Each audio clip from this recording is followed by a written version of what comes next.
June 17th, 2024. My name is Hei5man, and welcome to my Raw watch along. So we are doing a aftermath of Clash of the Castle. So tonight we have Drew McIntyre on the show. What's he going to say after Punk screwed him from the title? We got Uncle Howdy debuting, possibly with his faction. Who are they going to target? Why are they here? And then we've got Chad Gable and Otis with the IC title confrontation. What's going to happen there? So a beginning, a middle, and an end. And here we go. They're doing Clash of the Castle follow up, and like I just said, they're going over Sami Zayn and Chad Gable right now of what happened at Clash of the Castle. So Sami Zayn, the entire time he's seen, what Chad Gable has done to Otis and Maxxine Dupri, and he does not like it at all. Yeah, Chad Gable is pissed.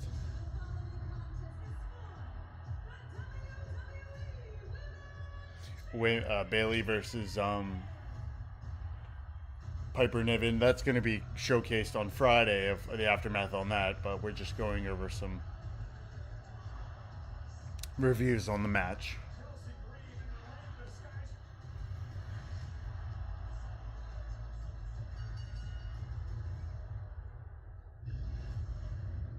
Cody versus AJ again on SmackDown. We're gonna that will escalate on Friday. I will have family in town on Friday, so I will not be covering SmackDown.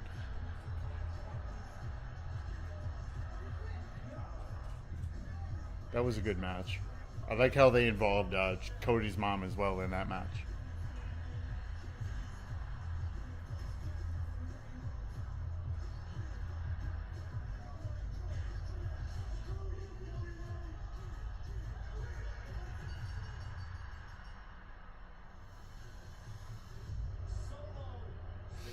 I like the aftermath of the match. Got the beat up from the Bloodline, and then Orton and Kevin Owens come in to even the odds.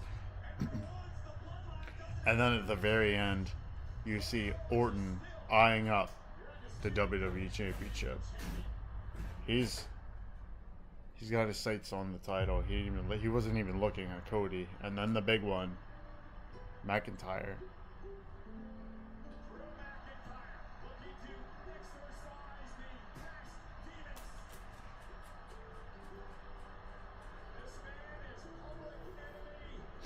I am late to the party, but the good thing is we can fast forward through the commercials. The only thing I can tell you is John Cena, I read an article earlier that he plans, his life goal is to keep working out in his 80s and 90s. I do as well. I think everybody should. Health is a journey, not a destination.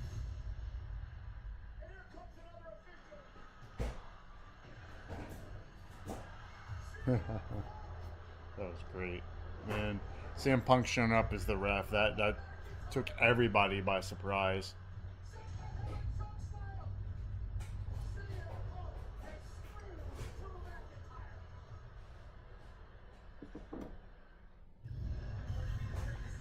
There's McIntyre. We are officially starting Raw. McIntyre does not look pleased at all.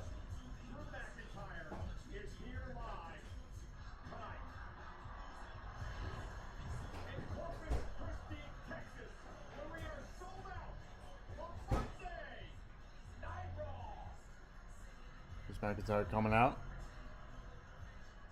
first? Rollins is back. Seth Rollins is back. I did a podcast with my friend T earlier. He's got a Texas hat on. Will Rollins come back to reclaim his championship? And good to see Rollins back. Ever since WrestleMania, it's been a couple months, but Rollins is officially back. I got to text my friend during commercial break. He's a huge Rollins fan.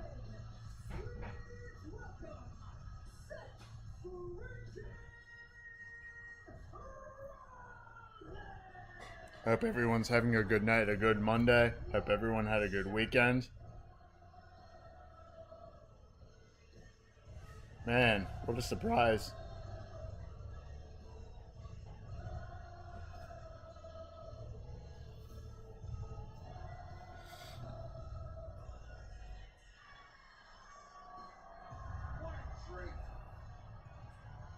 I agree, Corey Graves. What a treat it is.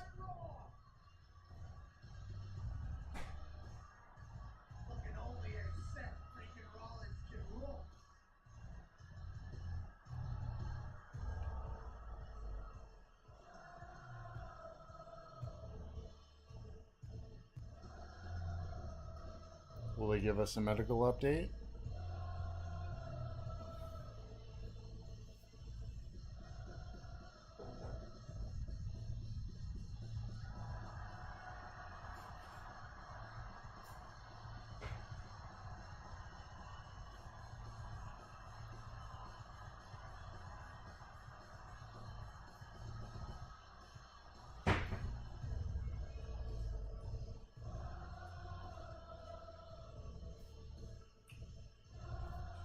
Rollins is back on.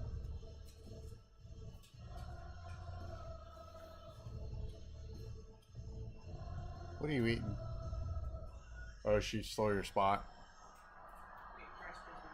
Very nice. Rice Krispie cereal. What a treat for Rollins to come back, man. No one expected that. I didn't expect that. But that was great. Way to kick off a good Raw. You know, with a lot happening tonight. And they got Money in the Bank at the very top of the, over top the ring. Because that is the next pay-per-view. 3 weeks from Saturday. This previous Saturday. Michael Cole and Pat McAfee doing this.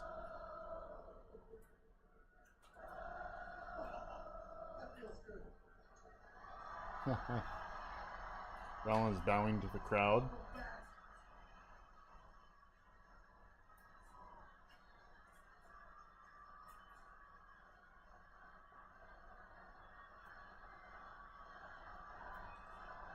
Fans chanting, "Welcome back."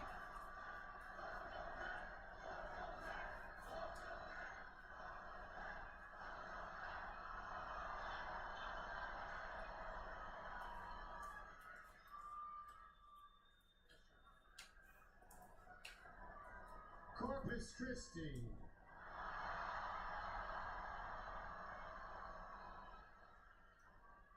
Let me welcome you back to Monday Night Rollins.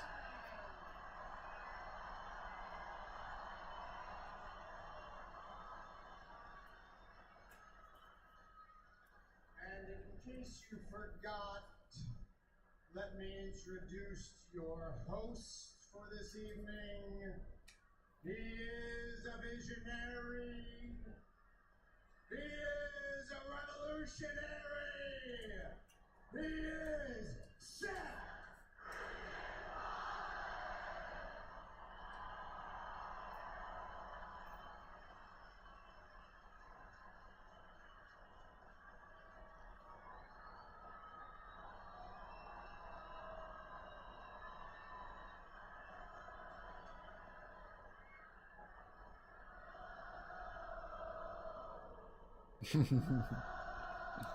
Oh.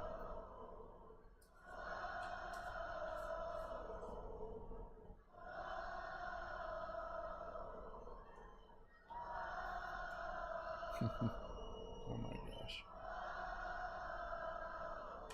That feels so good. We missed you, brother.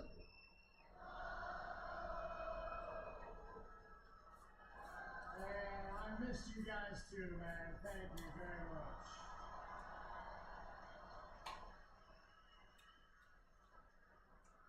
Now, I'm gonna cut to the chase. Because I figured you guys just want to sing all night anyway. That's what we don't want, because we want the rest of Raw. What's happening? For one reason. Title. I've seen them all, I've faced them all, I've beat them Title. all, I've done it all.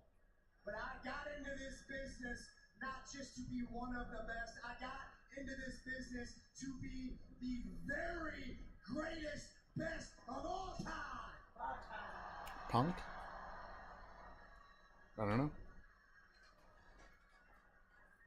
And I can't do that Title. without getting back the championship. There you go. Title. I made the World Heavyweight Championship.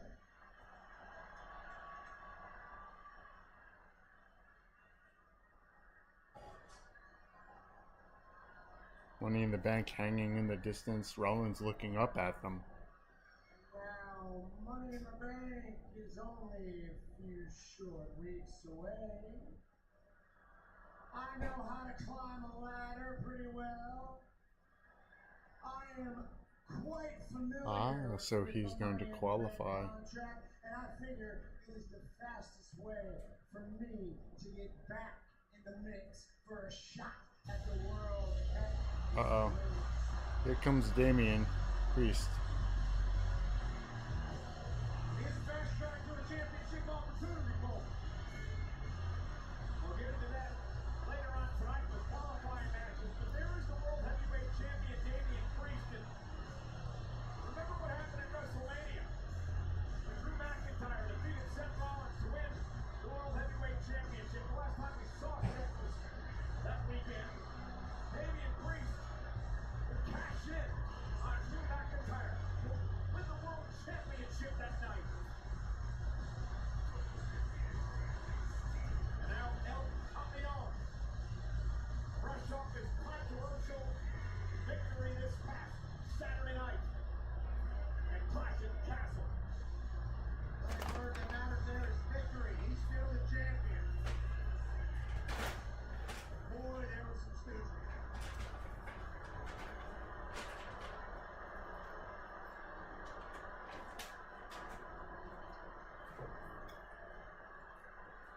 Seth, I'm not being sarcastic. I literally wanted to come out here first to say welcome back. And I go into. Really, I mean that. You look great. You look healthy. It's good to have you back, man. Sincerely. Real talk. Look, I've been wanting some face-to-face time with you because I wanted to tell you straight up. I wanted to cash in on you for the world title. I wanted that cash in to happen on you. Out of respect. I wanted to be world champion by beating you. Now that didn't happen, but I feel like I'm doing okay. I need to tell you though, this is no longer Monday Night Rollins. It's the show where all rise for the campeon, you know?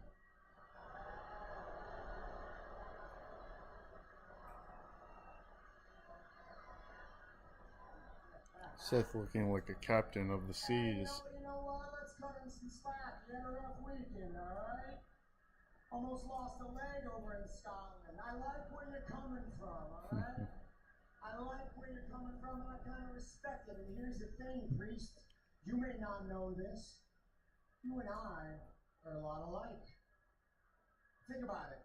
We both made our names in groups. You with the Judgment Day, me with the greatest group of all time, the Shield. And we both won Money in the Bank contract, had to wait a long time to cash it in, but when we did, we made a mark because it was on the grandest stage of them all. We both won our first world titles at WrestleMania. So very similar we are, but there's like this one little thing that separates me from you, and that's the fact that at some point, I grew a set. Whoa. Now, you heard me out here talking about legacy earlier. I want to be the greatest of all time, and I realized to have that legacy for myself, at some point, I needed to stand on my own 2 feet. So let me ask you a question. The question we've all been wondering since you won that title at WrestleMania. What kind of champion do you want to be? What do you want your legacy to be in this industry? Do you want to be one of the greatest of all time, or do you want to be just a footnote in the history of the Judgment Day? Oh, snap. Yeah, that's a fair question, and I get it. I get why you're asking. Wow. Look, Seth, let me remind you of something. When you first had this title, I was your first challenger. Mi primera oportunidad. And at that point in time, you beat me because you were better than me. You did. You were better. Times have changed. Now on Saturday, you're right. I almost lost my leg. So I understand that people tonight thought I was going to come out here and relinquish the title.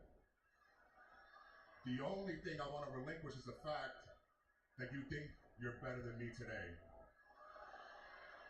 You want to know what type of legacy I want to live? What type of champion I am? How about this? Don't worry about any ladders. Don't worry about any briefcase. At Money in the Bank, how about it? Seth freaking Rollins versus Damian El Campeón Priest for the world title.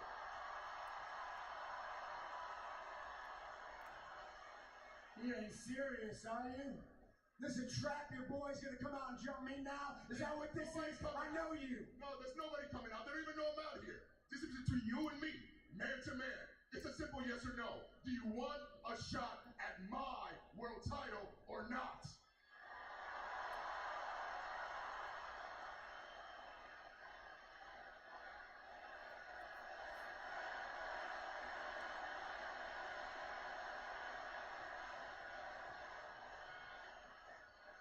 Well, if it's that simple, then I accept your challenge.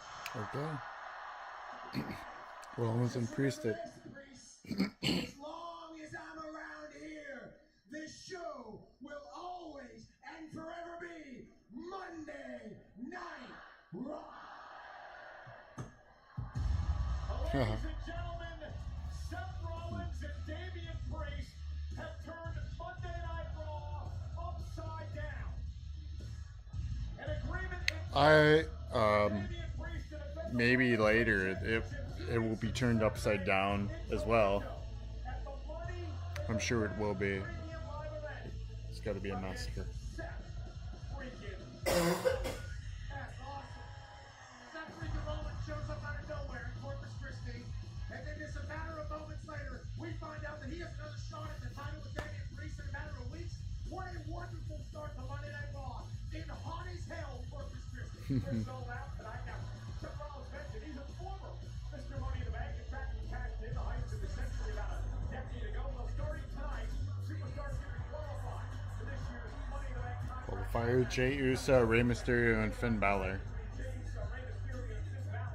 But Rey Mysterio is on SmackDown. And why they got Rollins SmackDown superstars mingling, and now they're doing Braun Breaker and Ricochet highlight from last week.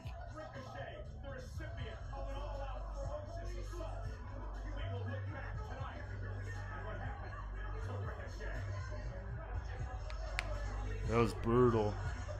That was absolutely brutal, man. Who's gonna stop Braun Breaker? There's Adam Pearce talking on the phone. Yep. Earlier today. Pierce. There's Chad Gable and his group. A man much like myself, an intellectual, someone with some common sense, someone that would understand that if it weren't for my number one disappointment here in Little Miss Bo Peep, not to mention Mr. Every Day Off, missing another trip, I'd be Intercontinental Champion. So I'm here to ask for what's rightfully mine. Rematch against Sami. Look, I know how much Intercontinental title means to you. Understand how disappointing it's got to be having opportunity after opportunity comes so close to the end and not getting the job done. I get that. You know what else I get? I get that the best thing for you right now is to get to the back of the line and then win your way towards another crack at that title, just like everybody else. Do that? Back of the line? Do I belong at the back of the line? I'm a leader. I belong at the front of the line. Luckily, I know how to keep a cool head in this situation. So I'm game.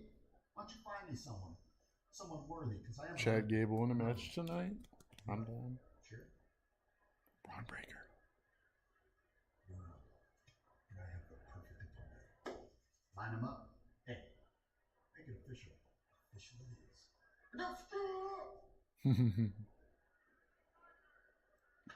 It's gonna be some. There might be a turn tonight. Pat, what are those three going to learn? Oh, here it comes. Here's the match. But I do appreciate that Adam get to the back of the line.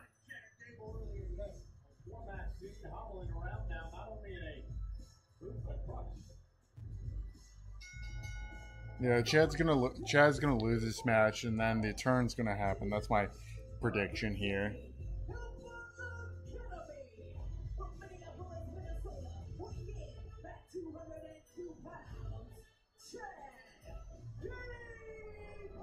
Next. Gable looks to turn his fortunes around. Live next. What a jerk. Ah. What a jerk. CM Punk on SmackDown in Chicago on Friday. Mentioned earlier with my friend T. WWE needs to be creatively. They need to be creative when it comes to Drew McIntyre and Punk, and they need to keep them separated. They're doing it perfectly this week.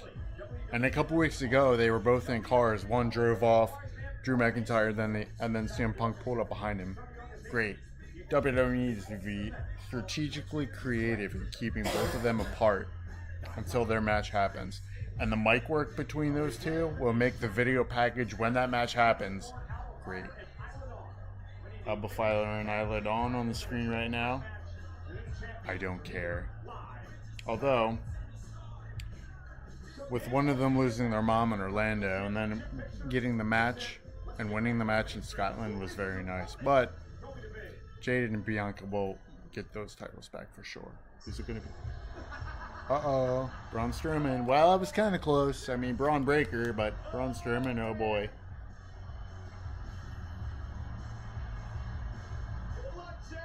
Look at that thing! That's one big son of a bitch!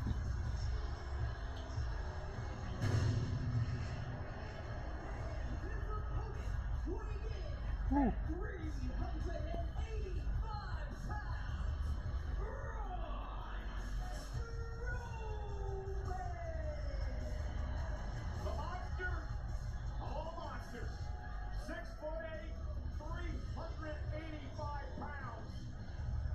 Wow.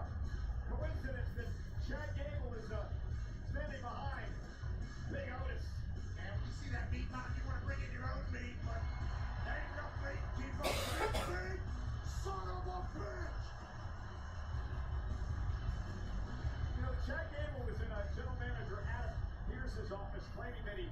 Now see Chad Gable, you know, with what's going on in the storyline between Otis and Chad. But could we, you know, could you hypothetically see Braun Strowman as the IC champion? Just imagine that. He would just steamroll over everybody. Look at how simple Chad Gable looks compared to Braun Strowman. Well, Gable was looking for a German suplex on the 385-pounder to man, start.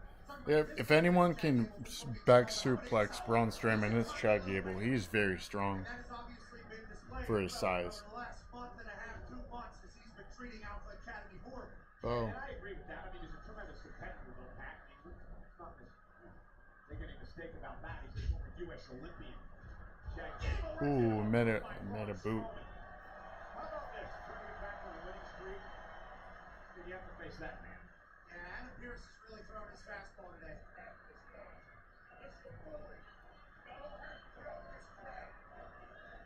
And now Braun Strowman is telling the Alpha Academy, you don't have to put up with this bully. He's out here not only in a boot, but also a crutch. Because of what happened to, this past Saturday at Clash Castle. Chad Gable inadvertently. Nice toss to the Maxxine.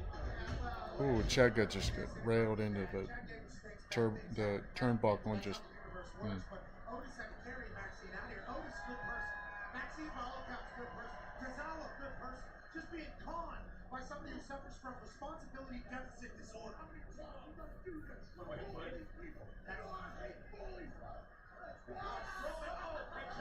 Ooh, Chad Gable's got him in an armbar on the apron.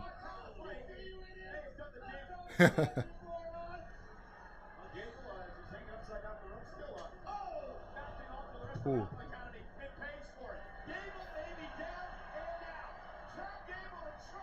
Commercial. No worries though. What?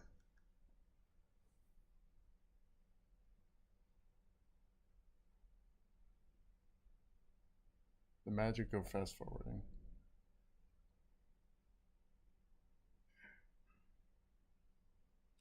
All right, we're back. Saturdays at 9, only on Oxygen True Crime. We are back on Monday Night Raw. Chad Gable trying to rally against Braun Strowman, the monster of all monsters. During the commercial break, Pat McAfee was screaming at Gable, saying, "What does it feel like to be beaten up and pulling around like?" Ooh, he hit him again with the turnbuckle. Man, Chad came back hard. See what you've started? I love it. Ooh, he threw. Wow, he threw him pretty far. Chad Gable got flown again. He's 6'8". He just tossed Chad Gable. Oh no. Are we going to see the Strowman Express? Yeah, we are. Woohoo!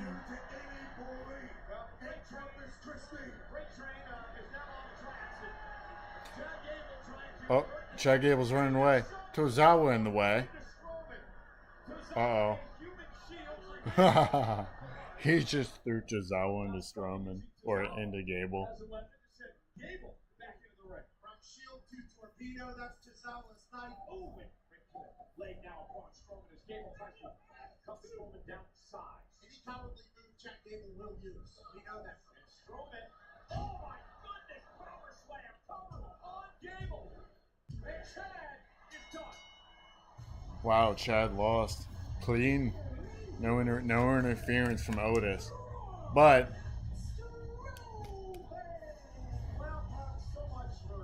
might be an aftermath here. This is incredible. Braun Strowman upsetting Chad Gable through the mat. big country stone. Monster of monsters, showcasing his power and his hatred of bullies. Chad Gable. They immediately cut to the middle of the ring with Chad Gable in the middle, looking at Otis and everybody. Braun just walked off camera. They're focusing on Chad now and the story brewing right now. Chad on his knees, looking at all three of them. All three of them. Uh-oh. Chad's ordering them to get in the ring.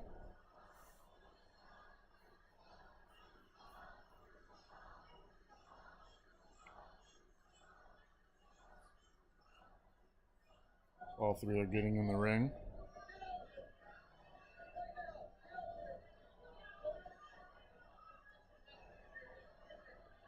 Smack him.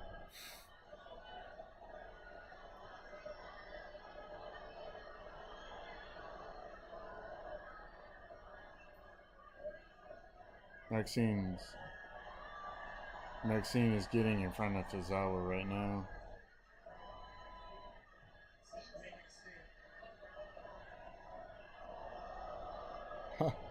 He just took Maxine's crutch. Whoop. He just threw it out of the ring.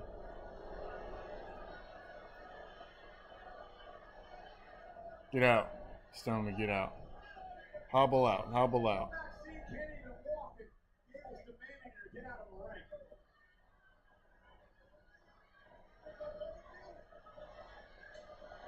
ring. Oh, just slapped him in the face.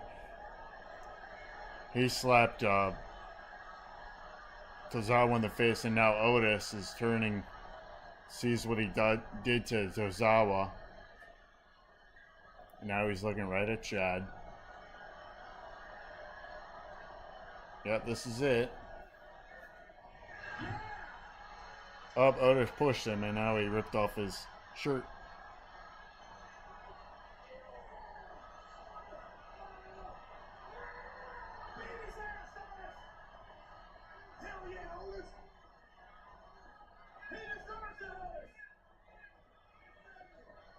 Bowling ball. Bowling ball.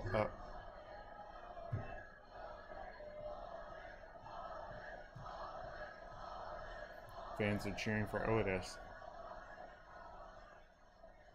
Well, there's a little preview.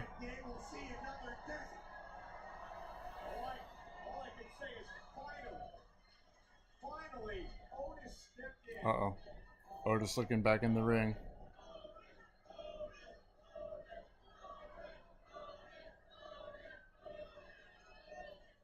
Yep. There they go. Chad's looking back. Chad's yelling at him. Fans saying you suck.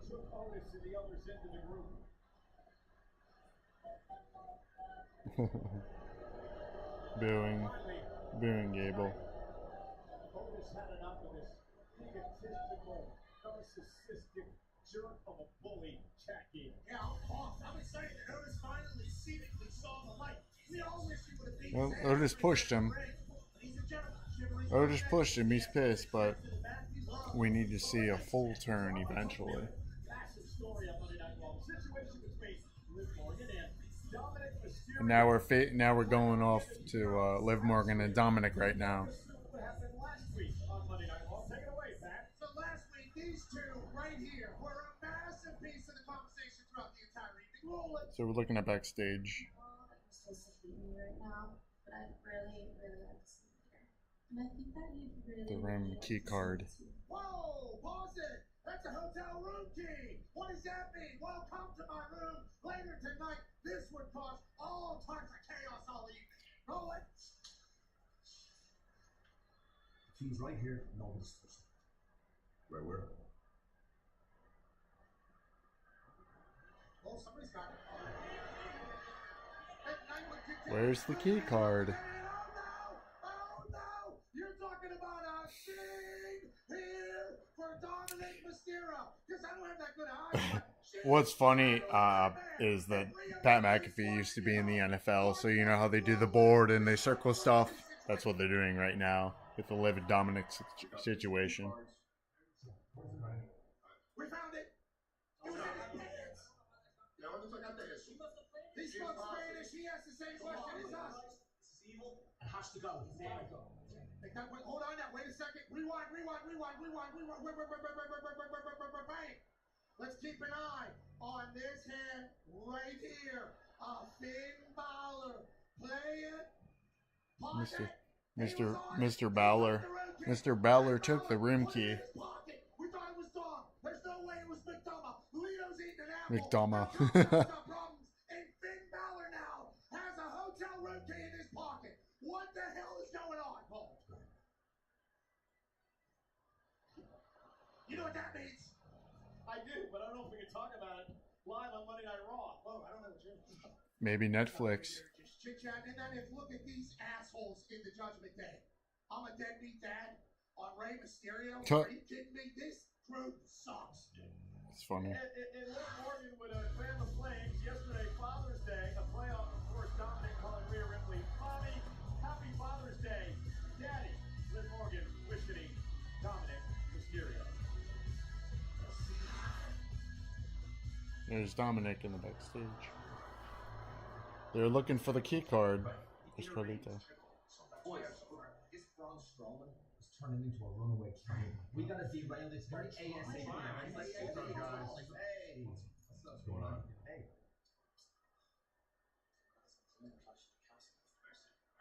That's what I was saying. Any issues with Seth Rollins? I got your back. I appreciate that. Let's table that for later. Right now, I kind of want to get into the fact that you took the key card last week. Took you in a pretty sketchy way. What's up? Ooh. Sounds like you're accusing me of something. Damian Priest looked at the footage. I took that key card to protect Dominic. It's gone. It's taken care of. It's in the trash. Is that okay with you? Champ? Relax. I didn't mean it that way. You've been acting strange lately, so that's why I'm questioning. Now tonight, you have a qualifying match for Money in the Bank. I have no doubt you're the next Mr. Money in the Bank. When you have the contract, though, as champion, I need to know, where's your head at? I've always been straight with you, Damien. Yep. When I get that briefcase, I'm gonna cash in and become champ. I'm Cody. Cody. On the side, you really want Rey Mysterio or Jey Uso rolling around with the briefcase? Nah, dude. You know you can trust me. I trust you, fair enough. Just making sure we're on the same page. I'm with Dom. Dom's looking for the. What's up? I can't find my purple cow vest. I thought I left it in here. Uh-oh. Liv took it. I left it in this hotel room. Charlie, that's not helping anybody, dude. Carlito thinks the whole thing is funny. You know what the match we get ready for? Get it done. He's getting too goofy in here. No, I like it. Yo, you talking real? And all smells knowledge. I'm staying far away. Purple cow vest. Yeah, who the hell would want that? Io Sky. Smart, Vin Smart. Stay out of the situation with Rhea. Look where you started. Hey, I didn't start anything. I just got eyes and a journalistic ability. The following triple threat match is a women's Money in the Bank. What was it? Io Sky, Zelina Vega, and who? Representing Damage Control. It was somebody. New Japan. Let's fast forward a little here. Commercial, anyway.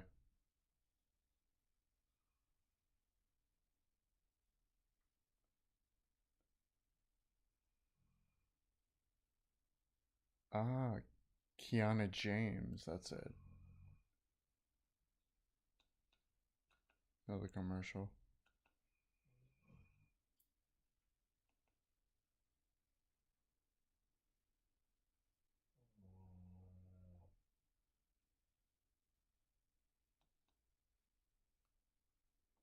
Corner of the ring. Down they go. Ooh. Massive superplex. James, Vega, Sky. One of these women will qualify. Be the first to qualify for the women's Money in the Bank ladder match. They're both pinning Kiana James. Only one woman can win. First woman to gain pinfall or submission Suplex. to win this triple threat match tonight. And to save yourself from future controversy by the ref there. Who's gonna win this match? Very controversial week for the rest of us. Certainly has. Hey, Urango, I thought he was going to break his back over there in Scotland. Happy to see he's okay. He's able to get to the 1, 2, 3. Oh, you know what we're going to show you later on tonight as Zelina Vega hammers away on Io Sky. You know there's a big right uppercut.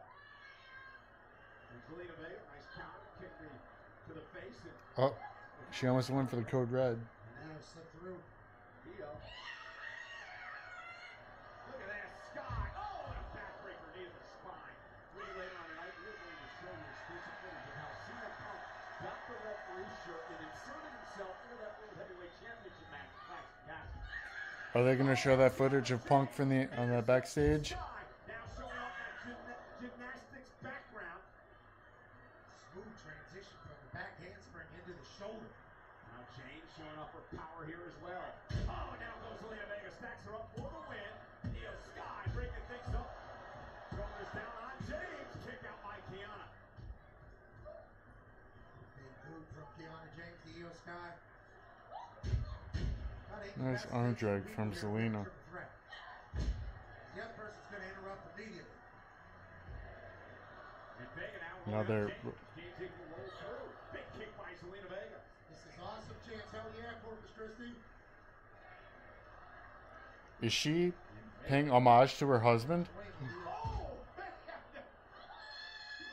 She just pulled a Malachi Black. Boot from Zelina Vega. And Kiana able to block. Zelina Vega just lifted Io Sky's head with her foot and then gave her a big boot. That is an homage to her husband. And Zelina Vega, James sent across the ring. Face first she goes.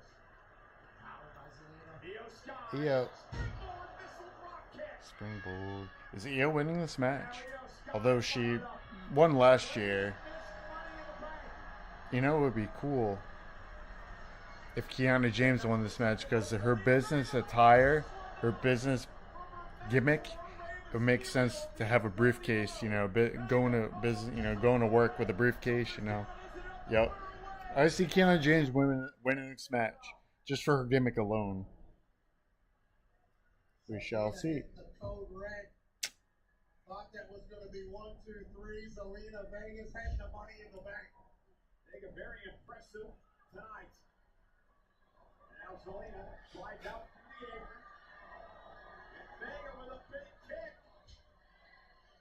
Oh, who's she looking at? Oh, there's Liv. She's wearing Dom's jacket.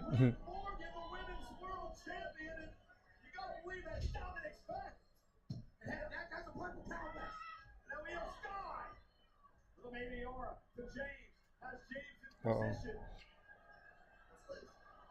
Liv Morgan distracted Vega, took her out of the equation, and now Io Sky with the over, the moonsault, and the cover to qualify for Money in the Bank. All right, so I was wrong. Maybe next year. Oh, Zelina's gonna be pissed. Although.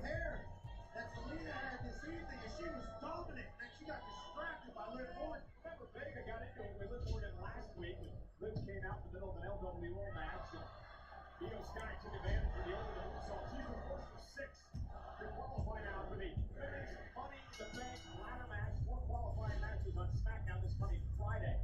Io Sky looks to repeat as Miss Money in the Bank. You're gonna cry, Zelina. That's what that's doing right now. Alright, so Zelina Vega is Io Sky is the first one in the ladder match. Money in the Bank.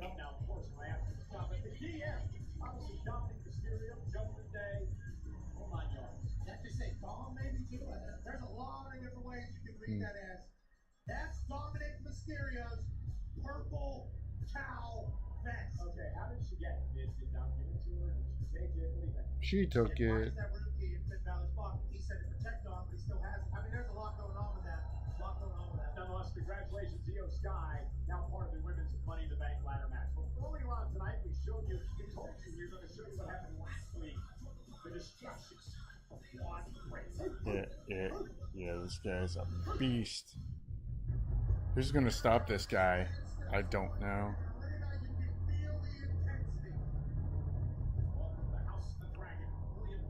Ilya Dragunov. This was a good match.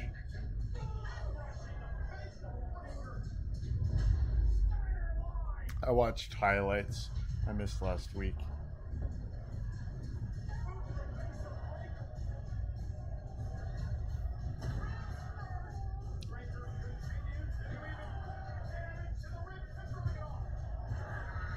Oh man.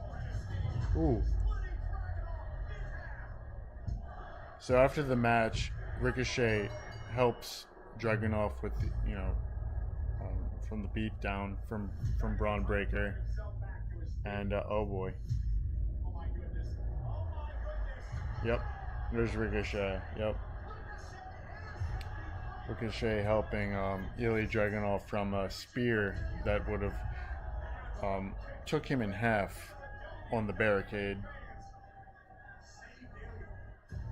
They end up going backstage, and Braun Breaker absolutely didn't know later on in the evening, which is happening right now. Just speared him in half, and Ricochet is trying to help Breaker, and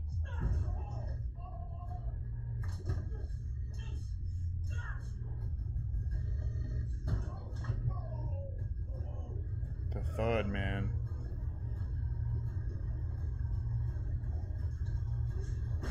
Oh god.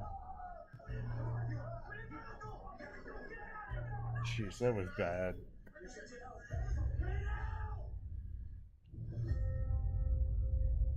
I like how they had Samantha Irving from the ring announcer post and then ran to go check on Ricochet when she saw that happen. That was a nice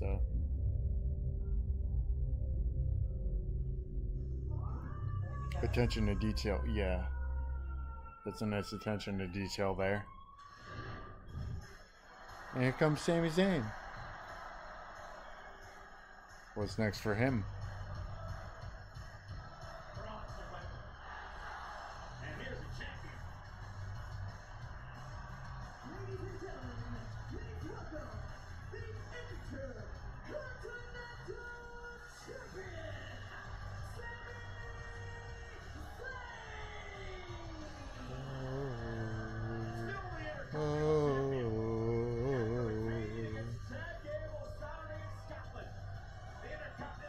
Crowd's pretty loud. Crowd's pretty light tonight. All right. I'm sorry, I missed the match. Who against who? We'll find out.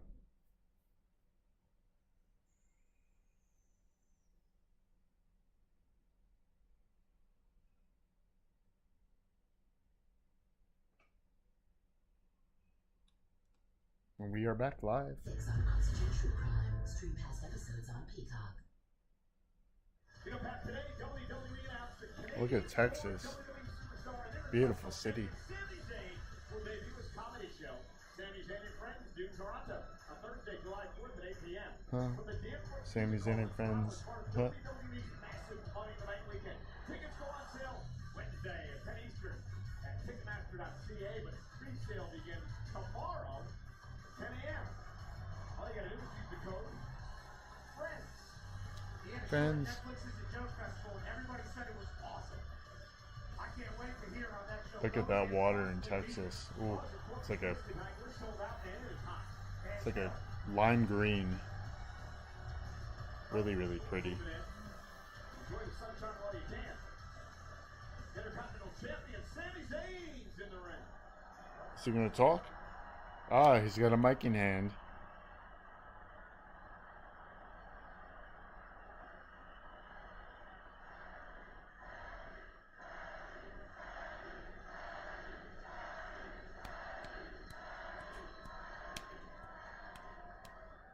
Ladies and gentlemen, I am proud to walk into Corpus Christi tonight. Still your Intercontinental Champion! Me personally, I find Sami Zayn a lot better as a heel. That's just me. Not gonna lie, this past Saturday at Clash at the Castle, Chad Gable didn't make that easy. No, you can boo him. I would like to see Ilya Dragunov versus Sami Zayn, though. I think that would be really good. It's crazy to think that all this stuff with him, all the personal stuff with Chad Gable, it all started just because I beat him in a wrestling match. And now, after months and months, after all the ups and downs, after all the highs and lows, the personal attacks and the sneak attacks, it is over because I beat him in a wrestling match.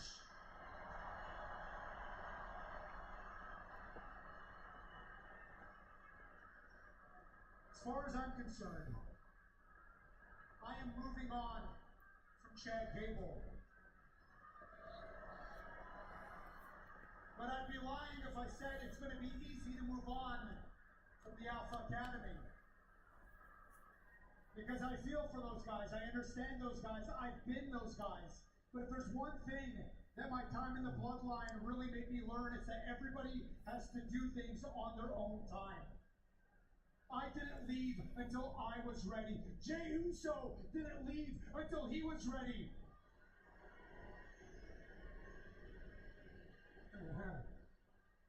You like him? But I am convinced, especially after tonight, the Alpha Academy and Otis, when they are ready, they will leave Chad Gable too. So now I gotta look forward. I gotta look forward and do my job, which is defend the Intercontinental Championship against anybody and everybody.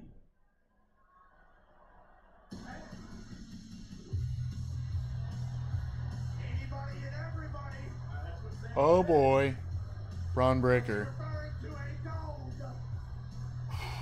When he said that. Oh no. Funny because I say Ilya Dragunov. This guy faced him last week and completely destroyed him. Who knows, but Ricochet Oh man. maybe back if ever after the destruction of Breaker last week. Ilya Dragunov. I believe Braun Breaker is the nephew of Scott Steiner, which I like because I liked Scott Steiner when he was wrestling. I liked his promo work. It's palpable. Braun has that same character, which I enjoy. And Braun's about to speak. Good.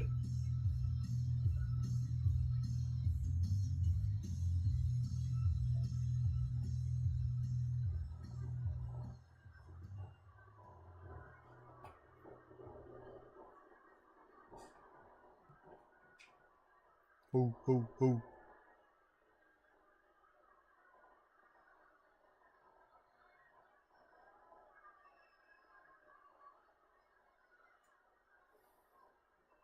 Did you really interrupt me to just stand there, or do you actually have something you want to say? Braun doesn't need to say much. His actions speak for themselves. I don't really have to say much. I think you know what I'm out here for. You know what I'm capable of doing in this ring. I've left a long list of bodies behind me since being here, and you, my friend, are next on the list. It's funny, he's got a Goldberg-like tattoo on his shoulder. Taking that Intercontinental Championship.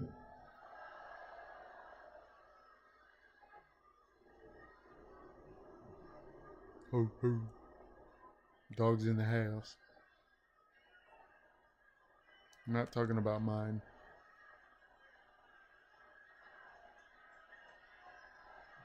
Oh.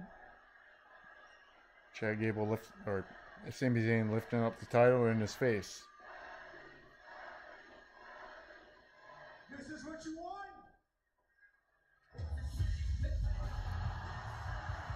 Here comes Sheamus. Oh boy. What a triple threat match if this comes into fruition. He's got a mic too. Corpus Christi, what's the crack?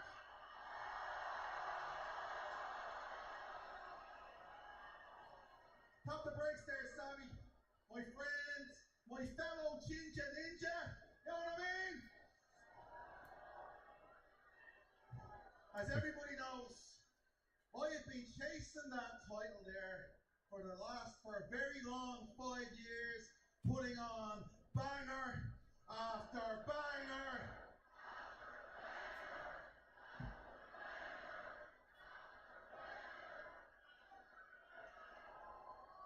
So if you're going to give out opportunities for it, maybe you should consider me. You know what I mean? Sheamus first Braun Breaker. Winner gets Sami. I respect you a lot, fella. If and when that opportunity does arrive, and this is not personal, I mean it, because I would do anything to get my hands on that. When it's over your cold, dead hands or not, mate, I'm coming after that. Hey! Hey! Oh, Braun.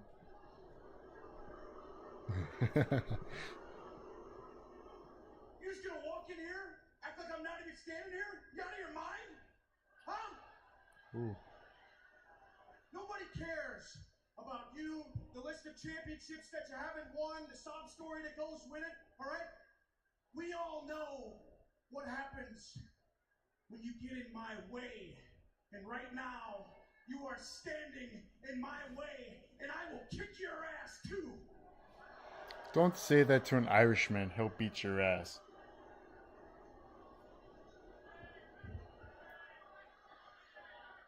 You'll kick my ass. What are you gonna do? Put me on your stupid bleeding list? Huh? Let me explain something to you, mate. I get it. You're cocky. You're on the run of a lifetime here as a new hot thing in the WWE, the new hot kid.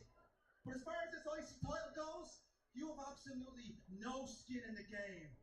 And you are the new kid.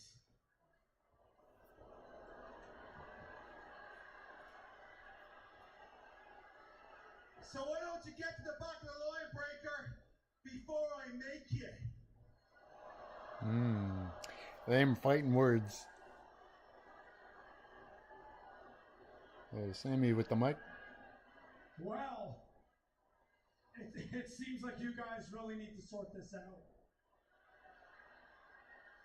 So here's what I'm gonna do. I'm gonna go back there and I'm gonna talk to Adam Pearce.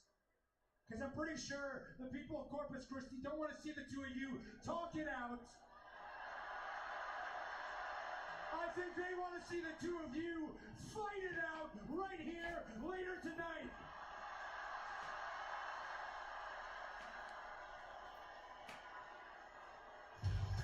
Here you go. You go, Sami. What'd I say? Because if we do, I want to see Breaker and Sheamus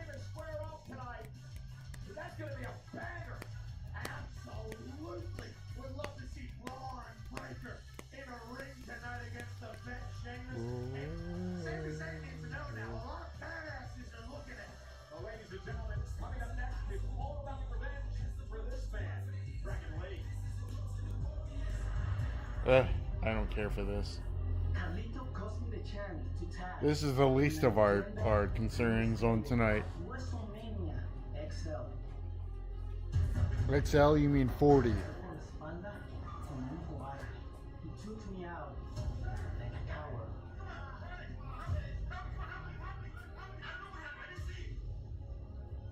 But finalmente, get my revenge. Carlito, you will learn when you mess with the dragon. Te prometo, you will get burned.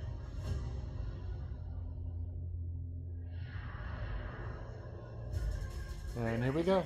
Dragon Lee, set for action.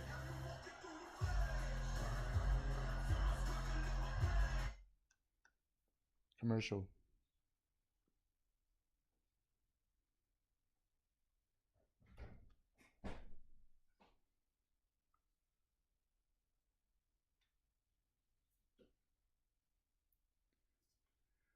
So yeah, if the match happens, we're gonna get Sheamus versus Braun Breaker tonight.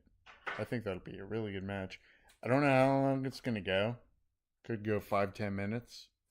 But Sheamus, he won't go down without a fight. So it's not gonna be like last week where Ilya Dragunov got completely demolished. Sheamus is gonna give him a run for his money. Then what else we got? Obviously we have Bray Wyatt, God rest his soul. We have Bo Dallas lurking with his faction. That could be at the end of tonight's show. I would think that it's going to be at the end of tonight's show because there's always a cliffhanger with what's going to happen next week. You know, why is Bo Dallas and his faction here? What's their mission statement? Well, we could find out tonight. And it's going to be fun. My reaction is going to be great. I'm very excited for that. But if you want a cliffhanger, what's going to happen next? Tune in next Monday to see what happens. It's got to happen at the end. It's currently 9:24. Got another hour and somewhat, maybe by 10:30 we'll get something. All right, what's next? We are back on Raw. Moving this match Saturday in Glasgow, Scotland. It was Clash of the Castle, the Oval Hydro, the highest grossing arena event in the history of WWE. Wow. Thank you, Scott. Also at Clash of the Castle, the battle for the women's tag team titles. Is this happening now? Oh, we're doing a flashback of the titles.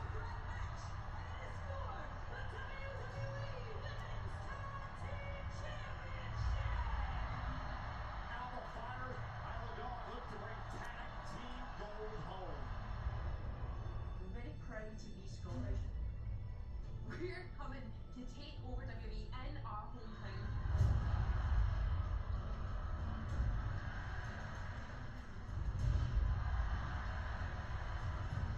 Two-headed Hydra of fire and dawn has completely turned this matchup on its head.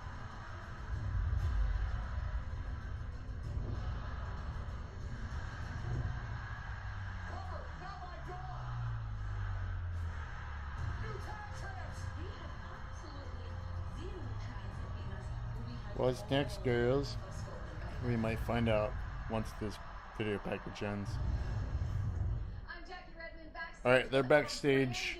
Are we going to get a backstage attack? Alba Fire and Isla Dawn. Ladies, congratulations again on winning championship gold. What a night at Clash of the Castle. I mean, have you ladies come down from the high yet or what? No, Jackie, I don't think we have.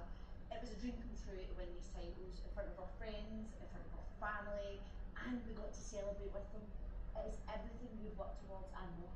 But time for celebration is over, and the hard work starts now. What hard work? Isn't it doesn't There's no matter division. where in the world we are, we will take on and take out anyone who tries to get in the way of us and our title. You got a bunch of mixed tag.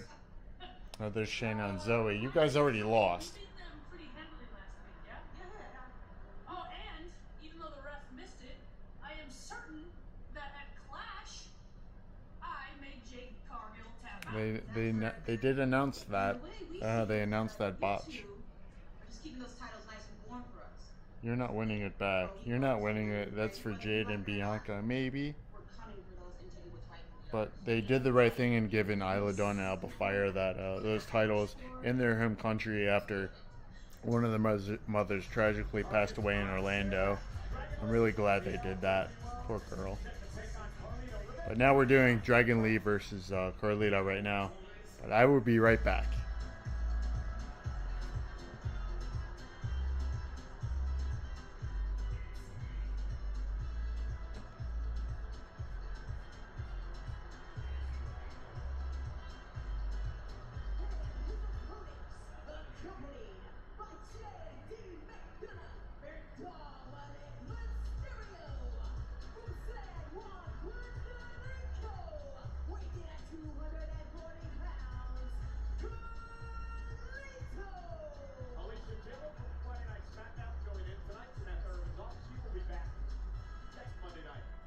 Carlito is set to take on Dragon Lee. Of course, Carlito, a Judgment Day prospect.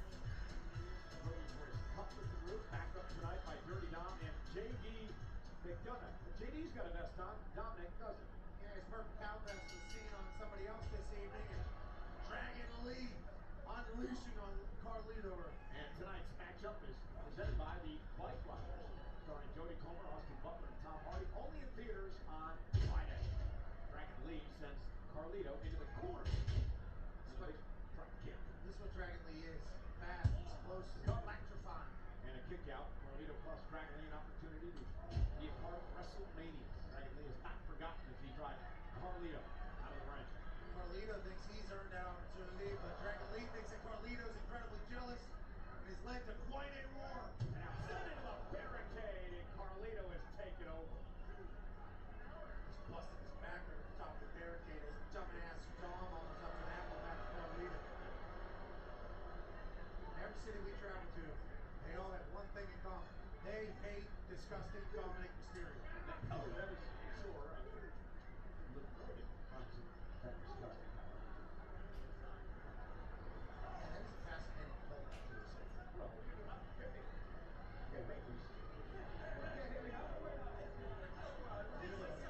a lot of history here. Mysterio brought Carlito into the LWO, into the backstab. Oh, and Dragon Lee! Watch this, Carlito to the floor hard. The aerial expertise of Dragon Lee. Look at this thing of beauty.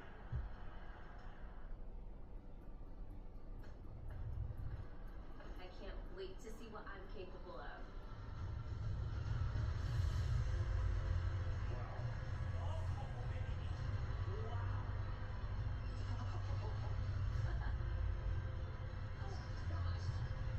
She continues to amaze us every single time she competes.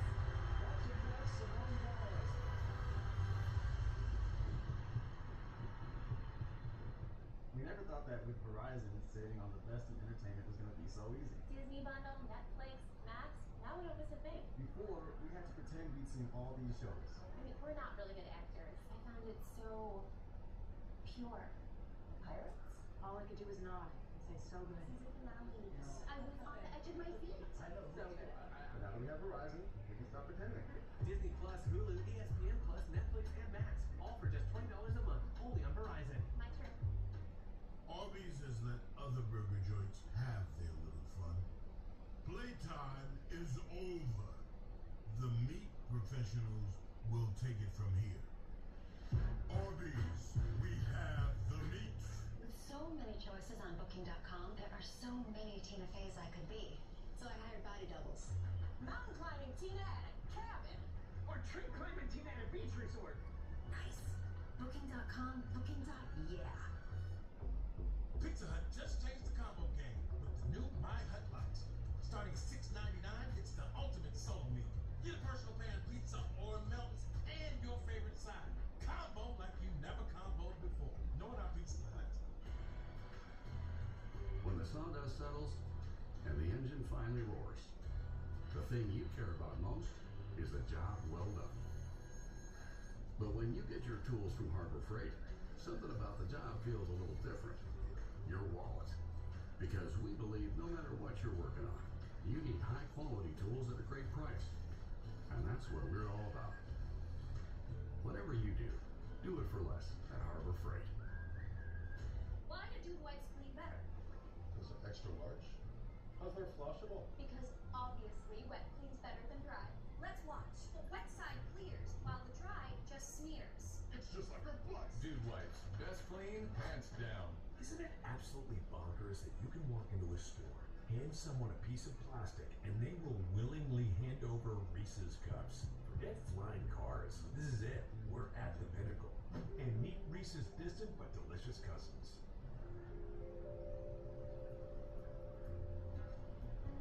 To truly embrace the fun life, you must learn to let go.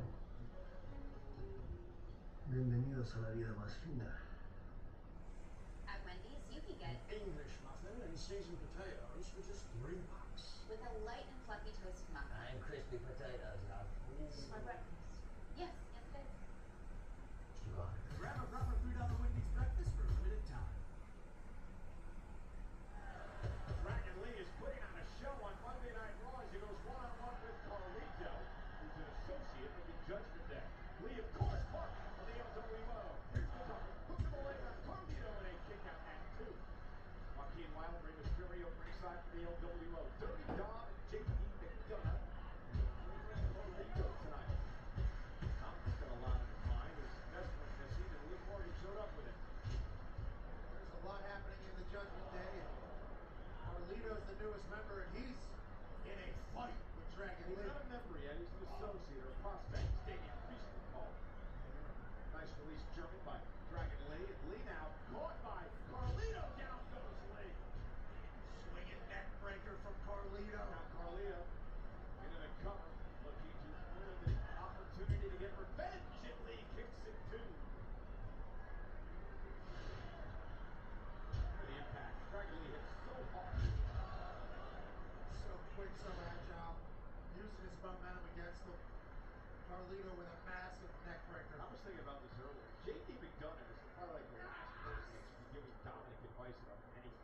I mean, there's a lot of bad people around Dominic at this moment. Well, he's a bad person as well. And that all started whenever he turned his back on Hall of Famer Rey Mysterio.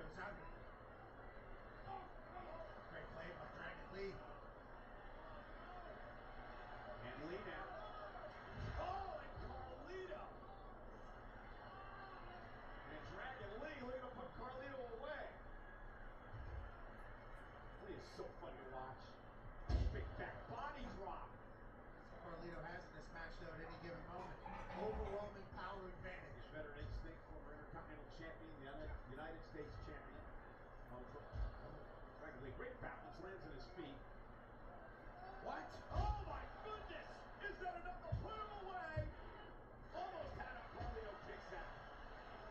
Sit down powerbomb from Dragon Lee. Meanwhile, breaking news right now on social media. Well, we got breaking news of our own. Wait a minute, right here in the arena. Liv Morgan, the women's champion, has showed up once again wearing Dominic's vest, which we learned earlier has confiscated a lot. Give me my vest. Where did you get it? Give me my vest. Oh, and from behind, Zelina, who lost the matchup earlier because of a distraction. So I don't care for this match. I'm back.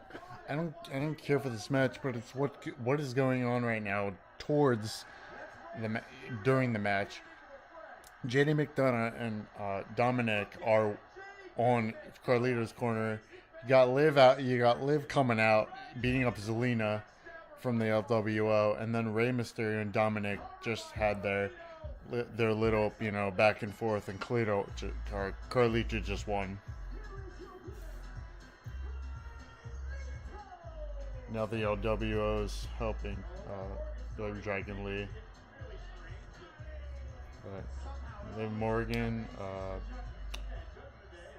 yeah. Does Dominic not see that the cow? just zoomed in on Liv Morgan smiling at Dom. Oh, they're going back to the where Drew McIntyre or Damian Priest got his rope caught in the rope. That was a very scary spot. And then the Claymore, the ref's out, and then 1, 2, 3, and then a ref slides in, and it's Punk. And then he would stop, and it was revealed. It was Drew McIntyre's arch enemy, the man he's obsessed with, CM Punk. And Punk would go low and would screw Drew McIntyre out of the World Heavyweight Championship when Damian Priest hit south of heaven. Now, how did CM Punk come into possession of it? They're going to show the footage right now. WWE social media exclusive. We're going to show you the moments before CM Punk. I posted this on my Twitter and I said GOAT.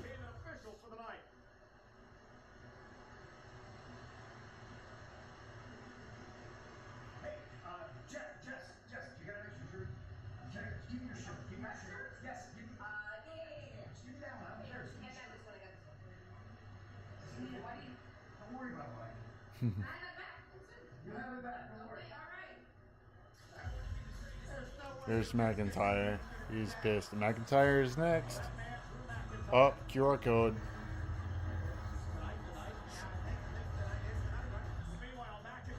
Static with Uncle Howdy.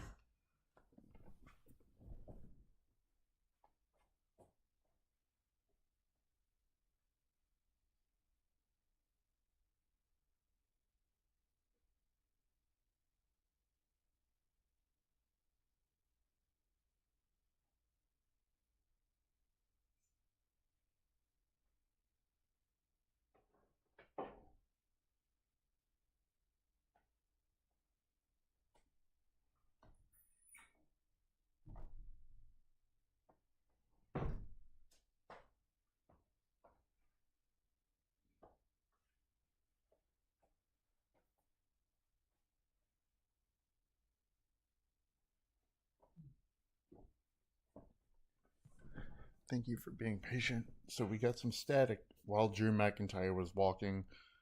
I don't know where he was, to the ring or something. It said next, and then you saw the static, and you saw images and the Uncle Howdy image on the screen. Looks to be tonight. Excited for that.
So I don't know if we have enough time to look over any news, but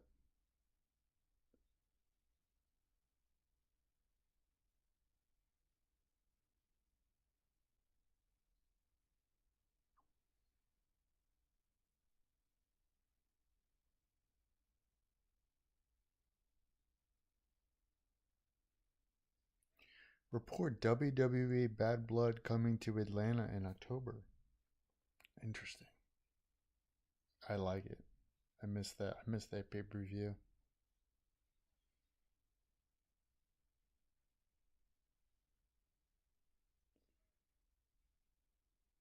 Alright, we're back. You know, tickets for WWE SummerSlam at Cleveland Brown Stadium in Cleveland, Ohio, Saturday, August 3rd, are now on sale now via Ticketmaster. Also on sale now, Friday Night SmackDown, live at Rocket Mortgage Fieldhouse in Cleveland on August 2nd, the night before SummerSlam. Tickets available via SeatGeek. I can't wait. I can't wait. Showing the Alpha Academy right now. What are you doing putting hands on me? Who told you to do that? I never said that. I'm sick of your crap, Maxxine. All this drama queen over there making yourself center of a... Wait, what are you doing? Otis is packing. You're leaving? Where are you going? We're a family. You don't leave. Done. Otis said, "We're done." What did Sami say? When you're ready, leave. You don't say when you're done. I say when you're done. And you're done. You're all expelled. You're going to be nothing without You're me. expelled. Little, tiny, ineffectual nothings. And I'm everything. I'm huge. I'm massive. And I'm going to do something big. I'm gonna win Money in the Bank. And I'm gonna do something that failure Otis could never do. I'm gonna cash it in. Oh yeah, I remember when Otis had the Money in the Bank? That was rough. Here comes McIntyre. What's he going to say? Oh boy.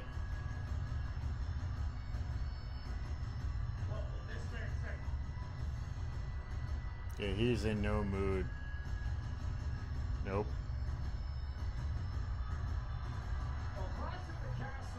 Straight faced. Looks very depressed, very disappointed right now in his face. Going like this. He just looks, he looks defeated. That's all. That's the best word I can put. Yes.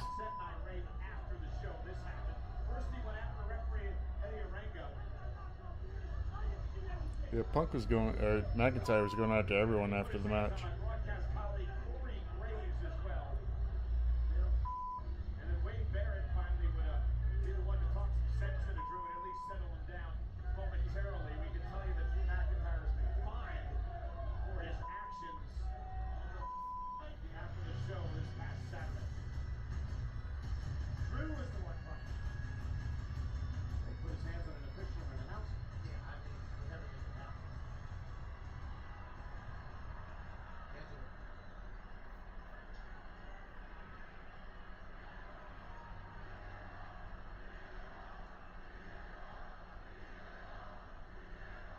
CM Punk chants.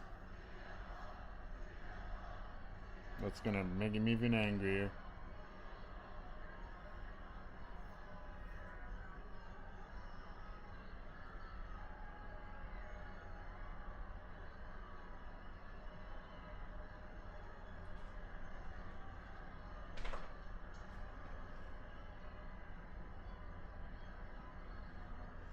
CM Punk.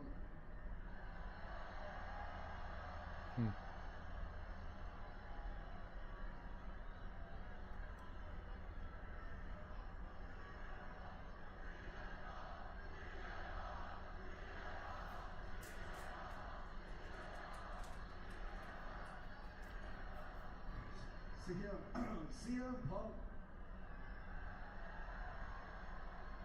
He's trying to get the words out, but he can't. Choked up.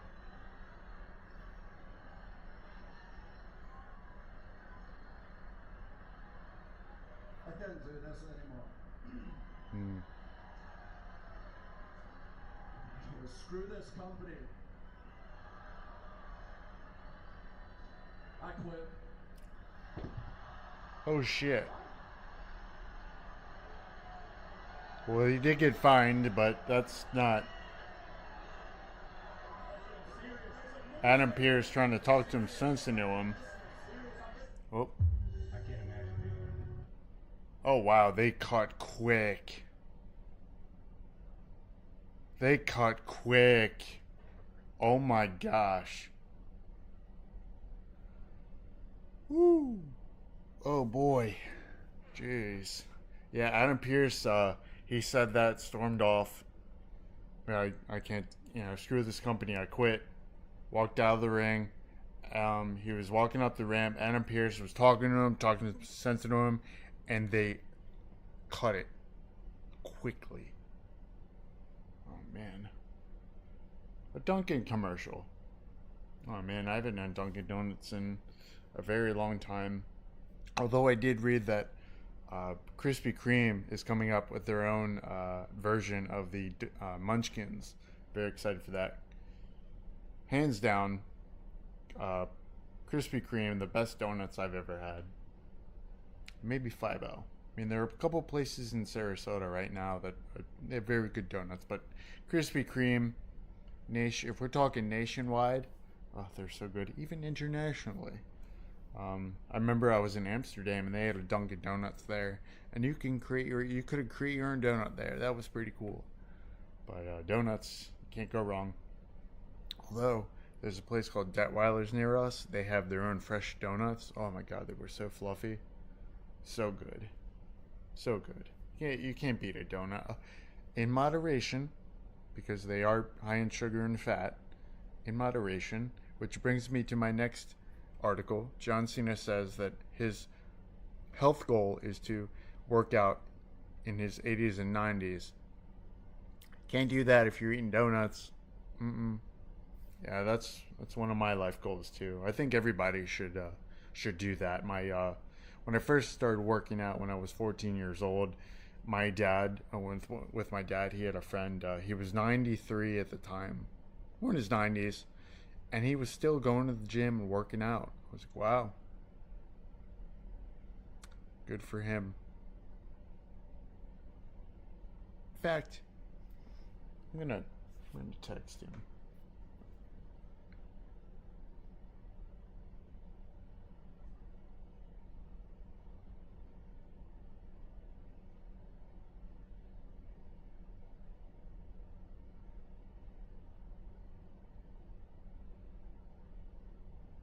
Yep. Yeah, that guy was an inspiration. And ironically, I started dating his granddaughter, which I had no idea that happened. Yeah, I started talking to this girl online. Turns out that she was, she was the granddaughter of the guy I was going to the gym with for, oh boy, 4 or 5 years. Yeah, that was weird, but what's done was done, and we are back on Raw. It looks like to be a battle royal. Tony D. I can't wait for that guy to be on the main roster. I really can't. I love his Italian gimmick. It's so great. I don't know when, but yeah. NXT Women's North American Championship. See, that's what they need to do for the women on the main roster. Have a mid-card title for the women. These tag titles? Oh.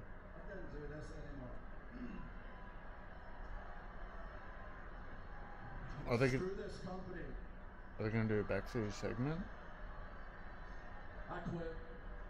And then our cameras kept rolling during the Yeah, cameras kept rolling, okay. Kept rolling. Oh. Okay. Drew McIntyre is talking to Triple H, and Triple H shoved the camera.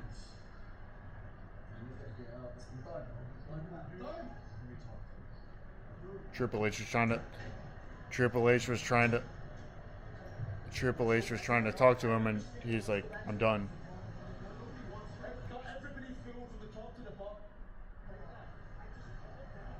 Pierce is trying to talk to him. The problem with Drew McIntyre is that he never gave CM Punk a chance when Punk returned to this company a number of months ago. He could never believe that CM Punk would change. The obsession with CM Punk has cost Drew McIntyre the World Heavyweight Championship at WrestleMania and Clash of the Castle, and now Pat is obviously cost him his career. I'm bummed out. I don't like the Drew McIntyre. I wouldn't say career. If this is legit. McIntyre has apparently quit WWE. Damage control? We'll miss you, Drew. Fuck you, man. if it is true, which I don't know. He'll flourish anywhere. He did it in TNA, and he came back to WWE better than ever. But yeah, I mean, Drew. Like I said, this is it. WWE being creative, separating Drew and Punk. It's perfect. This is what I talked about earlier with my friend Theo. WWE needs to be creative in keeping Punk and McIntyre separated. This is it. This is the creativity of keeping them apart. This is it.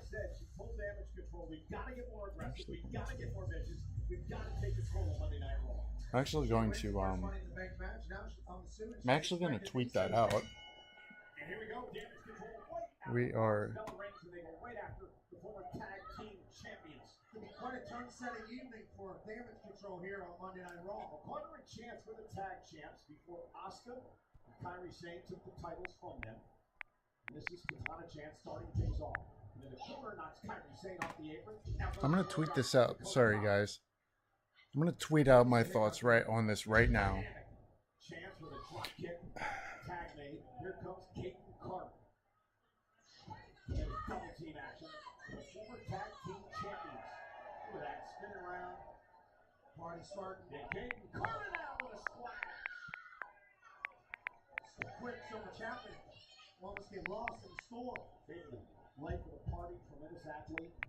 Once won a, there's a cover now. Up in a leg. And Kairi Sane saved the matchup. Kate and Carter once won a national championship. Division II college hoop. Great athlete. Part by the Dudley Boys. Oh, stop right to the back of the head by Dakota Kai. Here comes Kairi Sane. Kairi, former NXT Women's Champion, two-time WWE Tag Champ. Oh! Off the top rope, plants the insane elbow for the win now. And Katana Chance breaks things up. Dakota thought that was it, so did I. Well, monstrous elbow from Kairi Sane. Dakota just kicked Chance out of the ring now. Kate and Carter. Look who's here. Lyra Valkyria. They're going to motivate Chance and Carter. Drew. Control with a 2-on-1 attack. Again, referee Teddy Arenko's a rough 48 hours. Hands full on this matchup tonight. Valkyria trying to cheer Carter on. And now distracting Dakota Kai. After the beatdown last week at the hands of Damage Control. Carter turns things around. Clicks. Kairi Sane. Is the perfect creative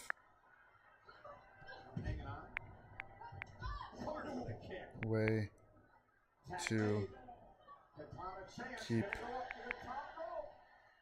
Punk and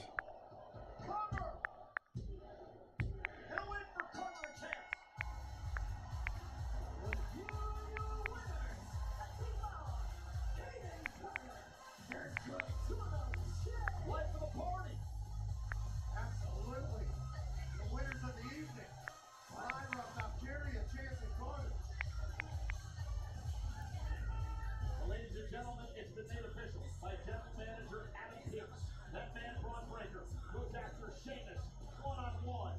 A banger on the way. Live next. Drew quitting WWE is the perfect creative way to keep Punk and Drew separated. Stuck at the DMV and I think I'm late on my car insurance. Good thing the General gives you a break with flexible payment options. Let's get you a break while you wait. What is this place? This is our DMVIP. Vending machine charcuterie. Ooh. Is that guy getting a painted license? I like that. Wait till the driving test. Drew quitting WWE is the perfect creative way to keep Punk and Drew separated. With so many choices on Booking.com, there are so many Tina Feys I could be. So I hired body doubles. Indoorsy Tina loves a deluxe suite. Booking.com. Commercial. I am on Twitter right now. Sorry about that.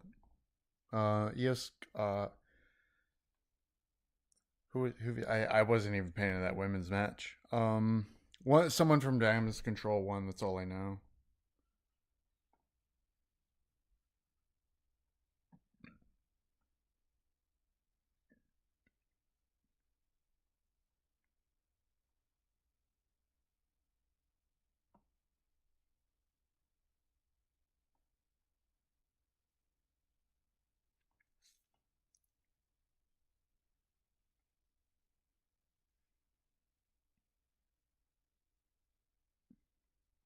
Dakota got pinned. Never mind. See, I wasn't even paying attention.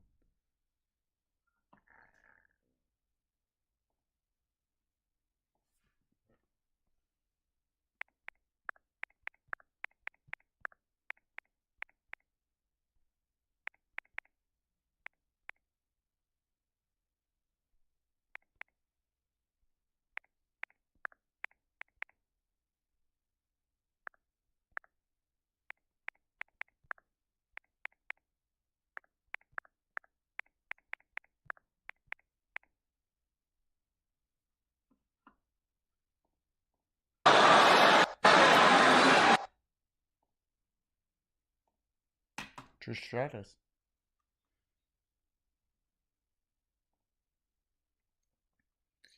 Legends. I need to keep watching those. I think there was one last night. All right, we're back. Wait, no, we're not. My bad. Uncle Howdy is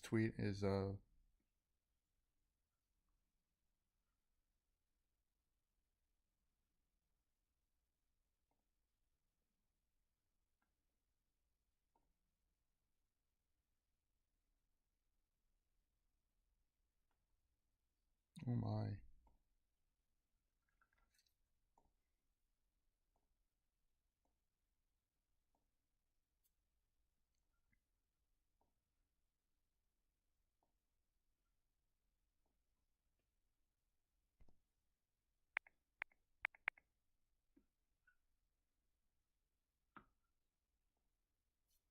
We're back on Raw.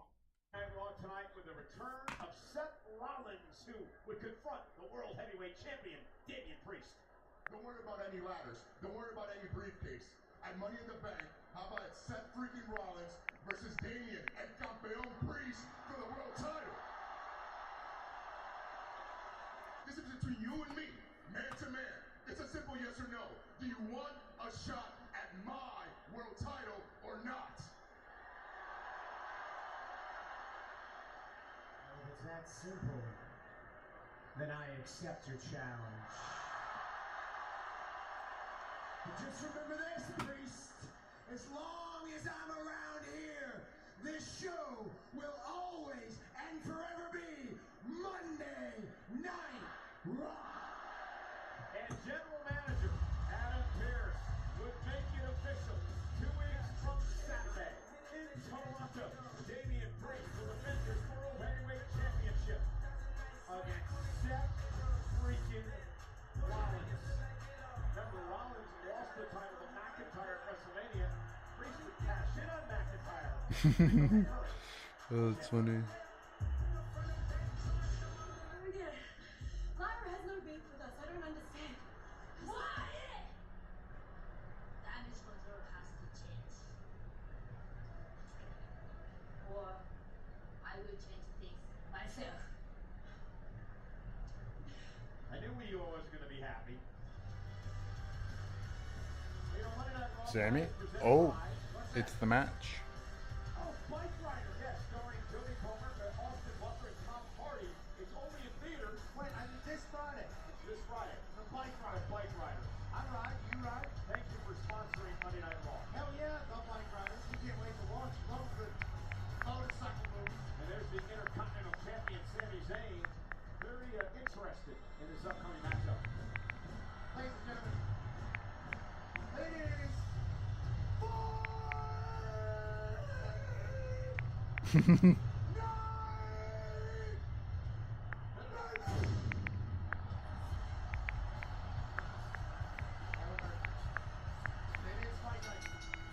The following contest is scheduled for one fall. Introducing first from Dublin, Ireland, weighing in at 267 pounds,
Chick. Absolute beast. Breaker makes the feet of Ricochet last week.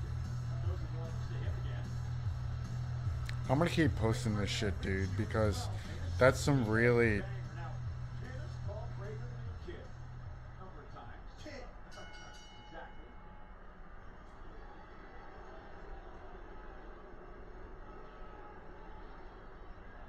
Pat, if you're Breaker, you want to make a name for yourself on Monday Night Raw, knock off Sheamus. Fight Sheamus. That'll do it.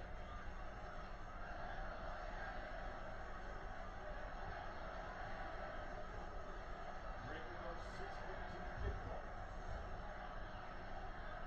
Football fullback. Amateur wrestler. Absolute stud. Multi-generational talent. Suddenly getting packed off him. Powerful as they come, but a nice headlock takedown at Breaker. And the counter. Does have a little bit of a short fuse. Right. Sheamus does too. Bingo. That's why we're in for fireworks tonight. A banger in store. Irish temper. Sheamus, the veteran, using his skills to try to wear Breaker down. Braun the Kid welcoming him to the business a couple times earlier tonight. Obviously, Braun Breaker wants to be a champion. GameCube is trending. Some kid. Oh, look at this. Both men spilling outside the ring. Sheamus hit hard. Stunned momentarily. Breaker taking advantage. Uncle Howdy.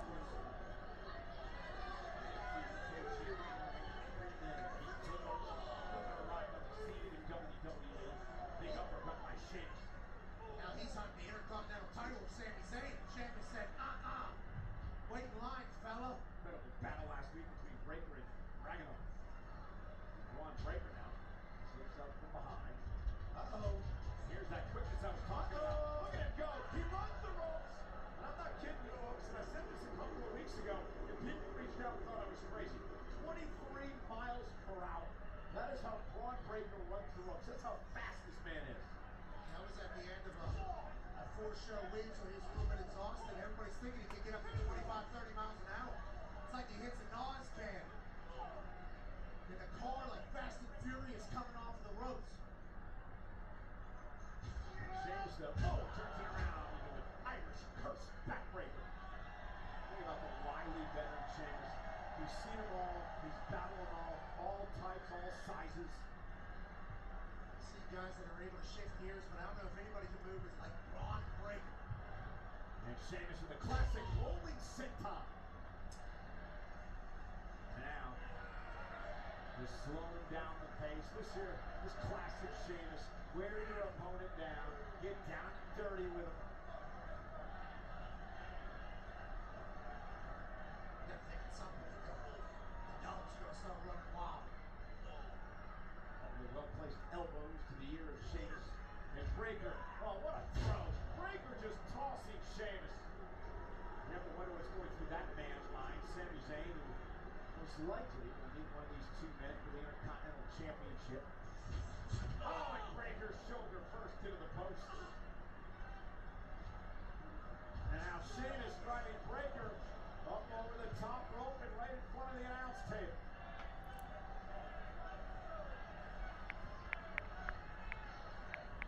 And Sheamus now on the apron. On a running clothesline takes Breaker down. Sheamus likes everything about this. The man who loves the fight, loves physicality.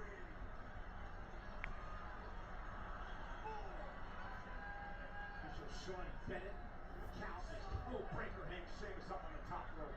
Backbreaker for Braun Breaker. Oh boy, look out. Braun Breaker now. Oh, man. Drives Sheamus to the floor and he hits the announce table hard. And now Breaker coming out of the ring now. And Sheamus in deep trouble. Braun Breaker on the apron. Oh my God! You gotta be kidding me!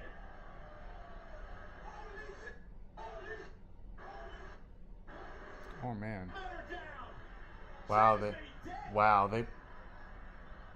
Wow, they both. Braun Breaker jumped off the apron and just catapulted onto Sheamus on the commentary desk, and they both flew.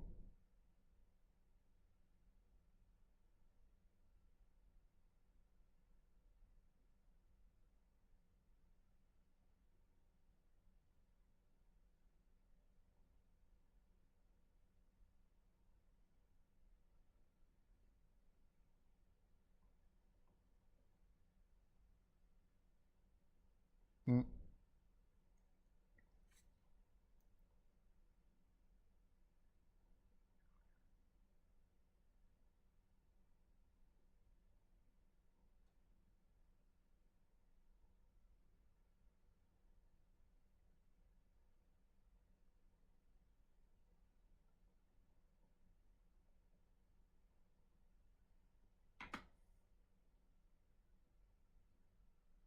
Oh, wow.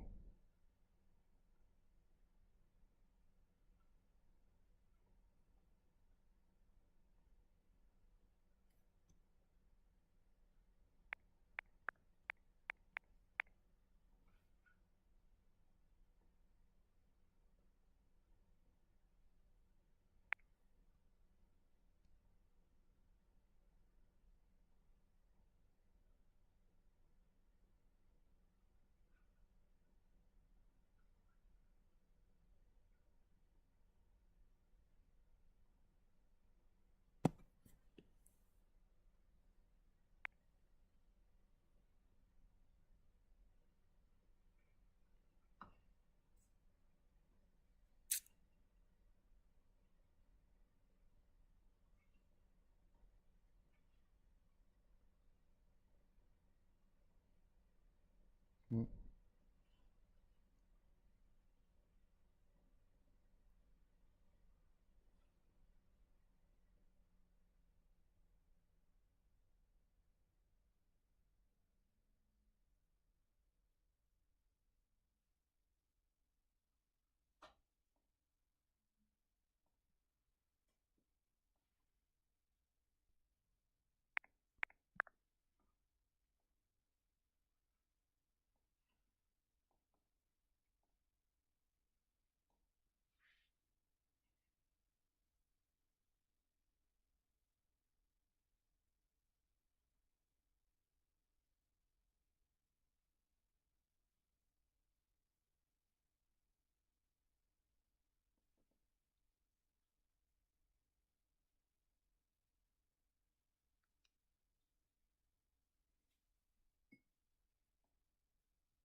We are back. Breaker in control of Sheamus, who's trying to fight back into this matchup. Braun Breaker flying off the apron into our announce table is one of the scariest things I've ever seen. Oh, knees to the midsection, cover by Breaker on Sheamus, who kicks out at 2. This dog Braun jumped like 15 feet over our commentary table. Even our Intercontinental Champion Sami Zayn was impressed. Take another look at the double knees right now. It looks like He still has enough power, juice, energy to throw Sheamus around. yeah, the winner of this matchup, you have to believe, is going to face Sami Zayn. That's the thing about Breaker. He just gets in your face. He doesn't care who you are. Talks trash. No respect. Come on! It's a one-way trip to the top, brother. Yeah, but he's got to get through Sheamus to get there. And a Celtic Warrior back to his feet. Trying to win the only title that's eluded him in his illustrious career, the Intercontinental Championship. Oh, now goes Breaker here from Sheamus. Sheamus taking the fight to Braun Breaker now. Follows it up with a clothesline. How much can Braun handle? And Sheamus, down goes Breaker, planting him.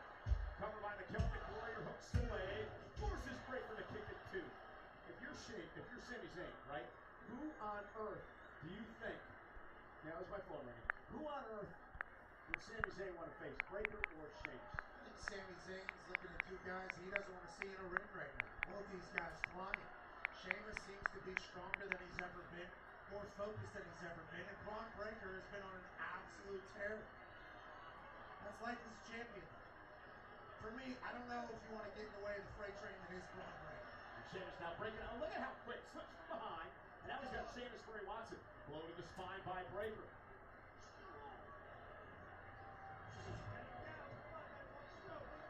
And now it's for Sheamus on fight night. And Sheamus just does not give up. coming forward and plowing forward. Breaker, look at that. Oh my goodness. Oh, God. Slipped on the ropes. Not quite sure how either one of those survived, but they did. And now Sheamus lifting Breaker up on his shoulders. And Sheamus able to capitalize. Now turns it into white noise on Braun Breaker. Cover now. Hook to the leg. Almost had him in a kick out. That's the... Again, Pat, you jumped to the top of the ropes in your career. It's slippery, oily. Absolutely. Anytime you're doing that, it's high risk, high reward. The risk is that can happen. You slip, you bobble. Sheamus able to take advantage and flip the script here. And now Sheamus trying to take control. Sends Breaker across the ring into the corner. Harder explodes out of the corner with a clothesline.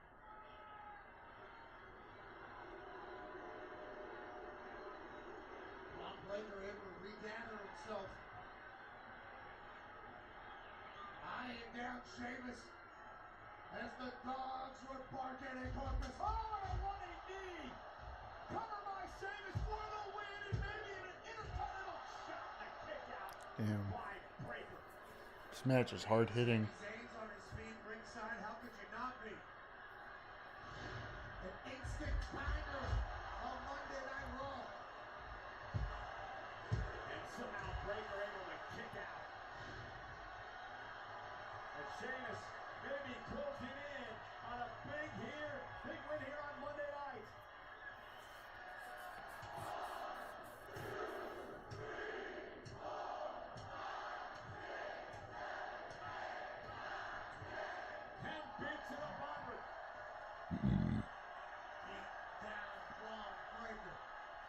Huh.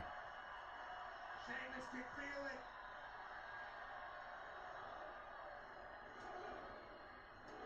Calling for the brogue. Wait a minute. Ilya. Ludwig Kaiser. Never mind. I thought that was Ilya dragging off. Ludwig Kaiser is now beating up Sheamus.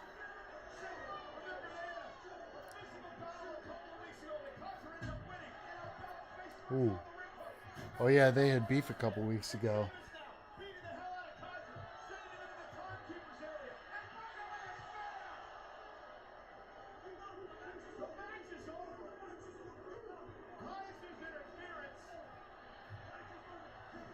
Disqualification. Now officials coming out here, they know what Breaker's capable of. And here's the problem.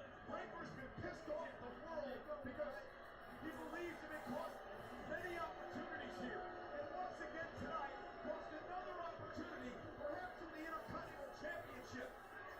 After the assault by Ludwig Kaiser on Sheamus. Everybody understands Braun can destroy everybody out here. Including Ludwig. He demands opportunity. He gets Oh. opportunity. And now Kaiser. Now Kaiser back on Sheamus. Ludwig Kaiser doesn't want Sheamus to have any opportunity. And again, exposing the bad leg. The bad leg of Sheamus. And Kaiser has Sheamus in the position to do what he did to members of the New Day. To do what he did to his former partner, Giovanni Vinci. Ludwig Kaiser, with a crazed look in his eyes. Uh-oh. Wow. Braun and Ludwig. Here's the ring. Here's the ring. Braun was going this way. Braun was going this way. Ludwig was going this way to meet Sheamus, and they both collided, and Braun speared him.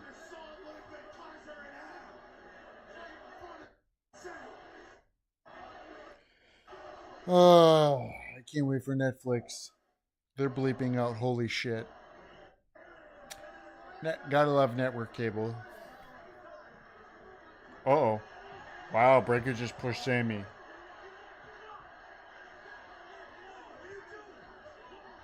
He just threw the prime bottle. Come on, tough guy. There's Dominic in the backstage. He's asking for his vest. Oh, there's Liv. He never saw. But Liv is going like this. Please give me my vest. I like it when you're bossy. You want your vest back? Oh, she's gonna be she's gonna be sexual. Only if you take it off with me yourself. Yeah. Aw, are you nervous? I'll help you out a little bit.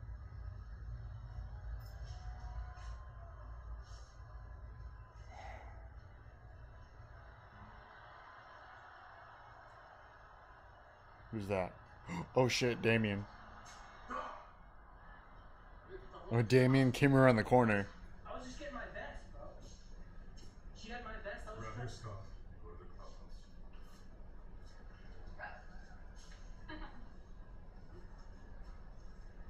Oof. Viv. Can you leave the poor guy alone? He wants nothing to do with you. Well, I think he wants everything to do with me.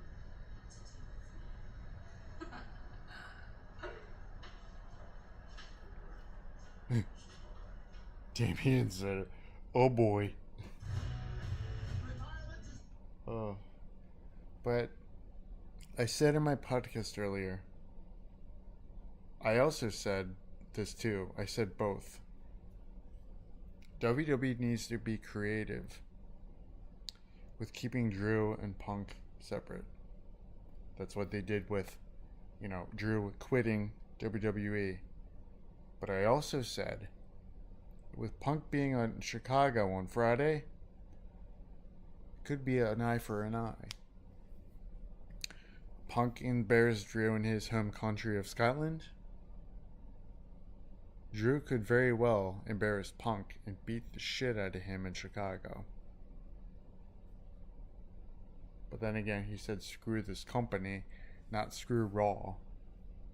Screw this show. Could have said that. Would have been more direct. Think about it. But, I don't know. We'll see what happens. Yeah, Friday's definitely going to be... Well, why... See, why else, other than being in Chicago, why else would Punk, think about it, why would Punk be on SmackDown? I know it's in Chicago, but why is he on SmackDown? To keep them separated, because this feud is going to be great, and you don't need, what makes a video, so when you do a video package, for a match before like a pay-per-view, when you do a video package, what's the one thing that stands out more than anything else? Sure, the fighting sequences and the fighting clips, but what stands out is the promo work, the mic work. And these two with mics in hand, oh man, it's gonna be great. It's going to be great. Oh. It's going to be great. But yeah. It is currently 10:22 on the East Coast. We are dangerously close to Uncle Howdy and his appearance. What other segments are there? I think the whole Liv and Dominic is pretty much done. Liv is still toying with Dominic. What else? We're done with the Chad Gable thing. Otis said, we're done. Sami Zayn had his altercation.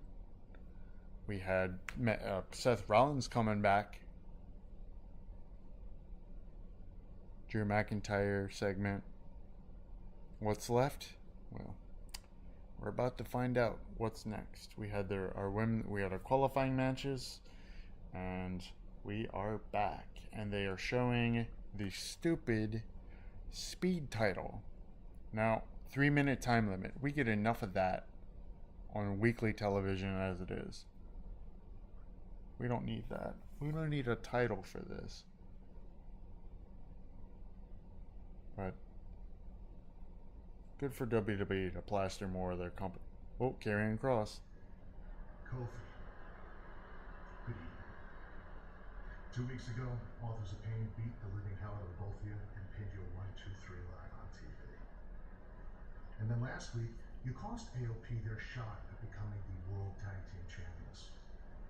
And not only that, they gave me a taste of my own medicine. The numbers game. That's real cute. You beat me up 2-on-1. Now on the way here, I was thinking about doing something really out of control tonight. But then Scarlett had this great idea that involves me not going to jail. We're both wondering what that fight would have looked like if it was one-on-one. So I'm issuing a challenge to either one of you, whoever wants to take it. Next week, meet me one-on-one in that ring. I like terrain crawls. Comes out to fight, and I'll leave my guys in the back. It's real simple. And quite honestly, I'm hoping it's you, Kofi. Because we all know you'd rather have Woods in the back anyways, right? Was that a sexual term? Or a sexual innuendo?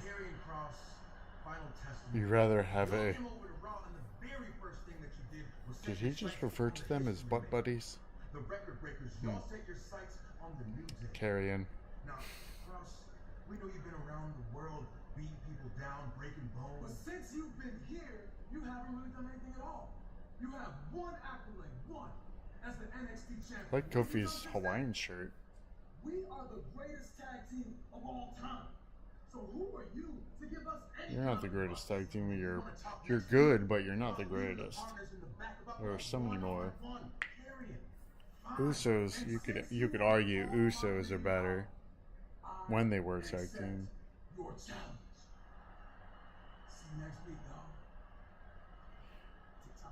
Good thing they're doing singles matches with Kofi and Xavier. I like it. Oh yeah, here's that.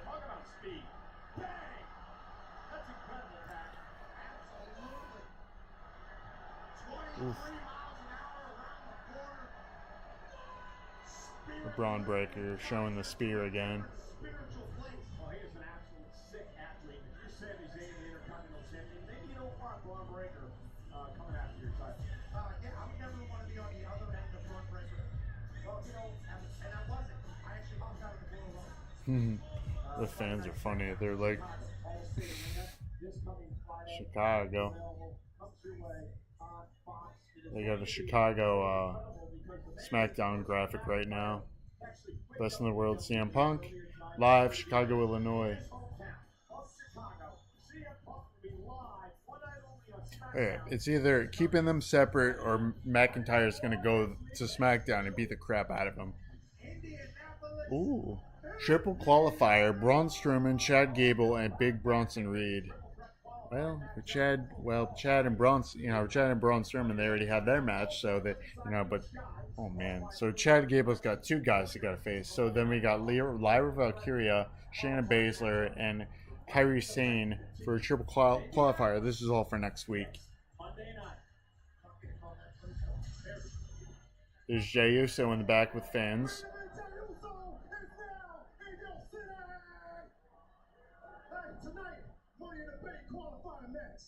I need the W's. I gotta do it for me. I gotta do it for them. My day one's at the team with me the whole time. Oh wow, so they're doing backstage segments with Jay and he's gonna come out to the crowd. That's his new thing. I like it. Cash in and become the new World Heavyweight Champion. And if y'all deal with that, then he say yeet. Yeet. Hey, Oos, hit my music. Oh wow, that's awesome. Hey, look though, flashlights are up. Here we go. It's a rave.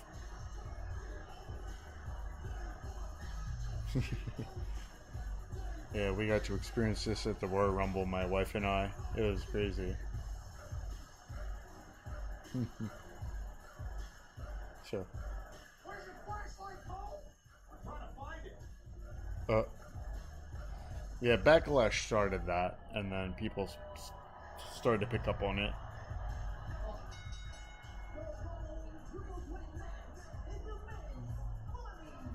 Who's he facing? Triple threat, huh? Who's he facing?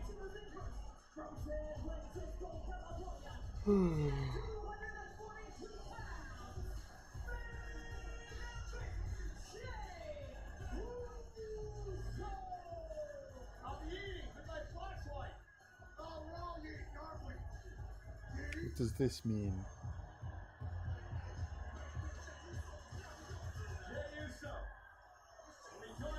Ah, Jey Uso, Rey Mysterio, and Finn Balor. I missed that.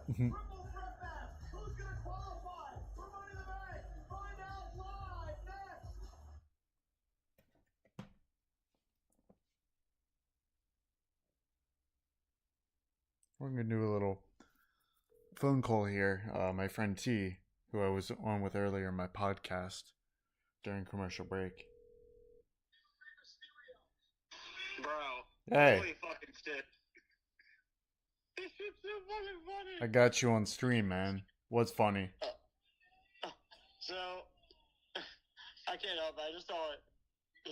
Did you hear what Pat McAfee just said? Something about yeeting? Yeah. No. Sometimes, because earlier today on his podcast, he said it was something about like the NBA Finals tonight, and he goes instead of Jason Tatum shooting 3-pointers, he should be downing some cheeseburgers and yeeting them. Eating them. So I'm on stream right now. It's funny because they just showed I go back to what I said earlier on the podcast. WWE needs to be creative on keeping Drew McIntyre and CM Punk separated. And what did they do tonight? They made Drew McIntyre quit WWE. That's a great way to keep them separate. But what did I also say? I said, yeah. So wait, what did you say? What did I also say? I also said, could Drew McIntyre show up on SmackDown in Chicago just like Punk showed up in Chicago and embarrassed Drew McIntyre? Kind of an eye for an eye. And they just showed video of CM Punk showing up in Chicago, but they showed the aftermath of Clash in the Castle, what Punk did to Drew McIntyre. So they might go that route. They might have McIntyre go to SmackDown and beat the crap out of CM Punk. What I don't understand is that Drew McIntyre said screw this company and not screw this show. Well, see, that gives you a pointer. Like, if he doesn't say like screw money, like, do you remember how like when Jey Uso walked out? Yeah. He said like screw the bloodline, screw Monday Night Raw, or no, screw Friday Night SmackDown, and screw WWE. I quit. Yeah. So then what did he do? Went to Monday Night Raw. So. Yeah, I'm on sensory almost. I've got the TV go. Okay. So it's kind of like. No, you're not. So it's kind of like. So it's kind of like now when you hear Drew McIntyre say it, he didn't really say like screw Monday Night Raw. He just said screw WWE. Yeah. But in the back of your mind, what is that really telling you? Like, is he really saying, okay, well, screw Monday Night Raw, or just screw the company? Because basically, you don't really know what he really means. Right. Yeah. And then they had, him walk backstage, and then they had the whole production team. They had Triple H involved, which was kind of crazy. And Triple H shooed the camera away, trying to talk to Punk, or trying to talk to McIntyre, and McIntyre had nothing to do with it. Adam Pearce was still trying to talk some sense into him, but he just wasn't listening. But it's funny because before someone posted this on Twitter, before McIntyre was going to the ring, and he was walking down the aisleway, in the back, they had the Uncle Howdy like static, on him, and people were like, are they targeting Drew McIntyre? But it's like, I don't think so, because the focus here is CM Punk. But like I said, like if you have Drew McIntyre, I mean he kind of beat him up at the Clash, but if you have Drew McIntyre humiliate CM Punk in Chicago and beat the crap out of him, what's next? Right. What is next? I mean, what are they going to have Punk just go out there and cut a promo? I mean, other than SmackDown being in Chicago, there's got to be another reason he's there. And ironically, Drew McIntyre quit WWE. It's one of two things. Well, I'm kind of glad, but the only thing that kind of shocked me a little bit was when they showed him going through the curtain, and Levesque should like really talk to him all the way through back in the backstage area. Mm-hmm. So instead of Adam Pearce doing it, because Adam Pearce telling him, Paul like, hey, I'll deal with it. Let me go deal with it. I'll handle it. I'm gonna say this really quick. Triple H looks good in glasses. Oh yeah, he does. Yeah. Oh yeah, he does. Yeah, Vince never did. Vince never did. I'm sorry. For 80-something-year-old man, like, come on. Like, you would think he wears glasses all the fucking time, but dude, Triple H, I think he started wearing glasses as soon as he retired. Yeah. That's when he started wearing glasses. Yeah. Yeah. But my only theory option was like, you would think Levesque would have like handled this whole situation, so that way, like, right. If you're gonna go handle it, why don't you go to SmackDown? There's another thing I picked up, and they when McIntyre said screw this company, I quit, he walked up the aisle. Adam Pearce tried to talk to him. Dude, the camera cut so quick. It was like, was that supposed to happen?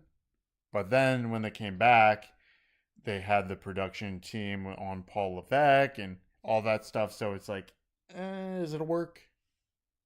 Yeah. Yeah. But yeah. I mean, like, you got the qualifier match right now between Finn Balor, Rey Mysterio, and Jey Uso. And I'll be honest, I think Jey is winning this match. Like we said earlier on the podcast, if Jey, wins this match and he goes in, dude, there's gonna be a bloodline story for sure. Well, look at it this way. Like, I kind of explained to you on the podcast today. If Howdy's coming out tonight, right? Like, I'm either targeting two people, Jey Uso or Finn Balor, for the Judgment Day. Because, like, Mysterio thing doesn't make any sense to LWO. That doesn't make any fucking sense. Well, you make a good point, dude, because it's 7:37. We got, almost 20 minutes, we got 24 minutes left. And if this is going to be a massacre, I've got the thing on mute right now because we're talking. If this is going to be a massacre, how long do we need? Do we need 15 minutes? Do we need 20 minutes? Because if that's the case, we're running out of time here. And there has to be a winner here, dude. It's a qualifier. I mean, for Ludwig to interfere in Sheamus's match is one thing, but this is for Money in the Bank. This is an important match. Well, but you would think, and in all honesty, like, I understand, like, I wouldn't think that Jey Uso would automatically get a spot in the ladder match, like, for him saying he wanted to be in it. But you have to really qualify in a match. But, like, I understand them doing triple threat matches now to make it more obvious. But it just makes no sense to do triple threat matches for qualifying matches for the ladder match. Like, if you're gonna do qualifying matches, why not do single matches? Because it makes more sense. Yeah, they're doing a bunch of triple threat matches. I get the whole, like, get the whole thing where, okay, well, we want to entertain the Texas crowd. Like, hey, let's do a triple threat match. Right. You know, just to throw them off a little bit. Yeah. You know, which isn't. I mean, it's not, like I said, it's not a bad idea, but for a qualifying match, this part should never even happen. Yes, a regular triple threat match, I can understand. Like, let's give the crowd like something to watch. You know, even if the night doesn't go well, hey, let's do this match. I think it would work out really well. Right. You know, but in the back of my mind, like, I'm not gonna really put Finn Balor and Jey Uso in the same ring together for a qualifying match because that defeats the fucking purpose. Like, we already know Finn Balor is gonna be in the ladder match somehow. Mm-hmm. You know, like, there's gonna be like a last chance somehow, like somebody get in, whatever, and Finn Balor's gonna put himself in it, and he's gonna be the last guy in it. You know, so it just, like I said, it just defeats the purpose of doing a triple threat match right now. So, like you said, the next 20-some minutes, you know, we're trying to figure out, you know, is this really gonna happen? Like, is somebody, you know, Bo Dallas gonna come out like after the match, or like right before somebody does their finisher, because something's gotta give. Right. So somebody's gonna get attacked like very, very soon. Mm-hmm. You know, they're not gonna do. Now, I say right now, if for some odd reason the match ends within the next 10 minutes, we're probably gonna get like whatever, somebody goes in the back and or somebody gets ready to go in the back locker curtain, and Bo Dallas' family is like, lights go out, and then he gets attacked right there. You know, so it just feels like, you know, what's gonna transpire all this to happen just for him to come out. Right. You know, like I'm trying to figure it out. You know, like I said, I understand the whole concept of this match right now, but the problem is, I'm not doing a fucking triple threat match every qualifying match they have. It just defeats the purpose. That means whoever gets pinned, think about it, whoever gets pinned in that match, the other person doesn't even get a chance to get in the fucking match at all. Which makes no fucking sense. You know? Yeah. It really makes no fucking sense at all. You know? JD just said just now, Hei5man is alive and well, folks. Drew McIntyre's Twitter, on his front page, it says something went wrong. Try again. Oh my god. But like, I could totally see, like, okay, if Damian Priest, McDonough, and Dominic come out, if they all come out and try to like go after Jey Uso, I can see what's it called? I can see Uncle Howdy coming out with the new faction and attacking the Judgment Day. That will set up everything.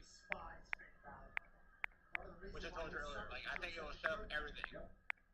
You know, because like, now at some point somebody, I don't know if it was you or one of my friends, was saying like, they think Finn Balor might get the world title shot against Damian Priest. You know, because think about it. Like, does Finn Balor? Now, I could be wrong. I could be totally wrong.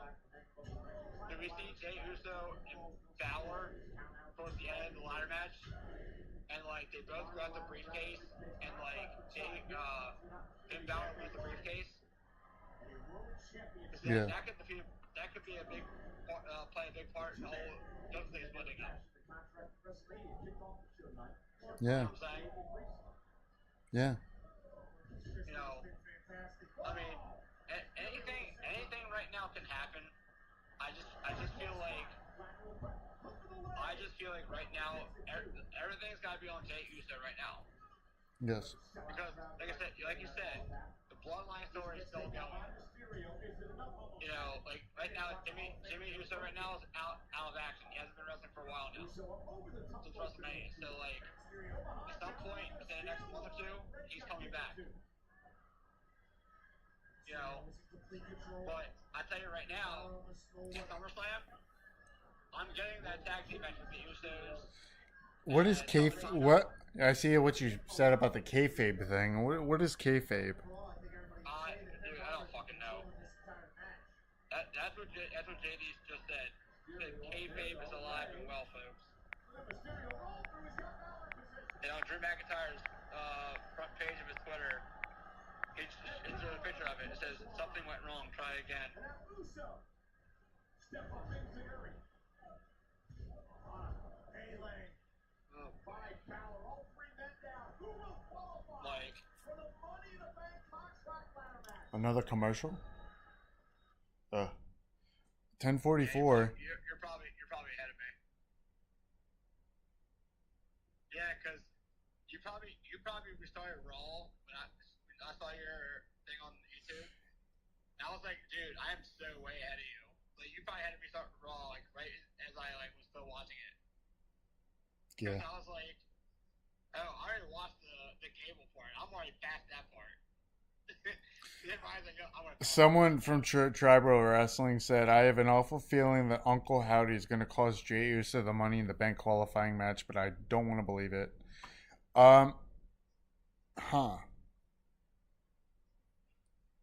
It's kind of lame, but then again, it's like, whoa, what I don't know. I don't know how this is gonna go.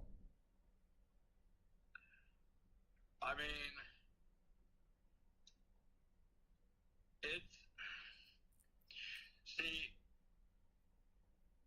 it's gonna play a big role right now, especially going into Money in the Bank within 2 weeks.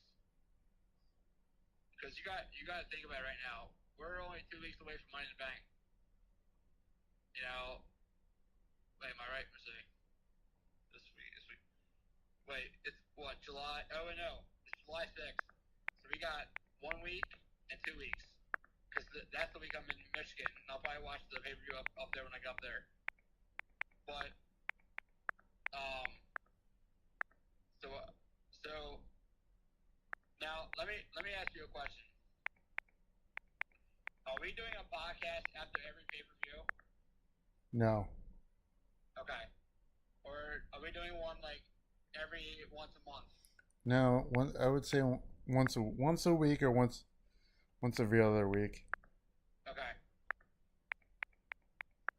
Now, do you want to pick? Now, what day is better for you? Like, would you think Mondays be better, or would you rather wait till the end of the week? Do the end of the week. I think that would be good. Well, the reason why I said today was great, much better, because we kind of went through the pay-per-view a little bit, got caught up on like what things happening from SmackDown, things going into tonight's show. You know, even if it's like, just think about it, like you said, we're only 2 weeks away from the pay-per-view, so like we have another week and a half to go, and we can still have a lot to talk about before SummerSlam. Because SummerSlam from there, after Money in the Bank, is 3 weeks away. Mm-hmm. So we would have a lot to talk about after the Money in the Bank anyway, because, again, you have 1, 2, 3 weeks before SummerSlam. So after that, there's lots to talk about, because there's probably going to be a lot of matches that we've already talked about that might happen at the pay-per-view. So we're like, oh, hey, I'm glad this is happening now, because now we're getting somewhere going into the rest of the year. You know, like, apparently they're not doing a September pay-per-view. And if they don't, they said if they don't do October, they're only going to go right. They're going to go right into Survivor Series and end the year after that. All right. Well, let's finish up Raw here, and I'm gonna. Oh, what if they show up from the crowd? Like you see like the bar, you see like the Wyatt Six, and they pan like camera angles. Yeah. You know, Jesus. like a spotlight. You know. Yeah. All right. We have 12 minutes left. Let me call you when it ends, and we'll discuss on the stream. Right. Right. Hit first man to gain pinfall or a submission. No disqualifications, no countouts in a triple threat match. One of these men's going to Toronto. And Finn Balor now shoving Uso. No way. No way. Out of the ring, and now Rey Mysterio. 619 in the gut. Right to the 10-pack of Finn Balor. And Rey now baseball slide. Well, it's that unique, unorthodox offense of Rey Mysterio that's wow, WWE fans for decades, almost decades. Mysterio going for the 619. Thank you guys for listening to that. But we're back. We have 11 minutes left until Raw ends. Rey Mysterio going for another 619. They are both. Oh, Finn Balor. There was a little botch there. Going for two 619s.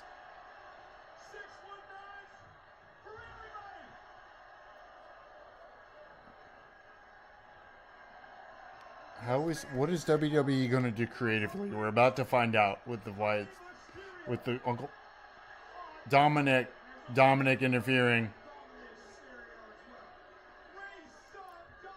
Oh, Ray just took out Dominic.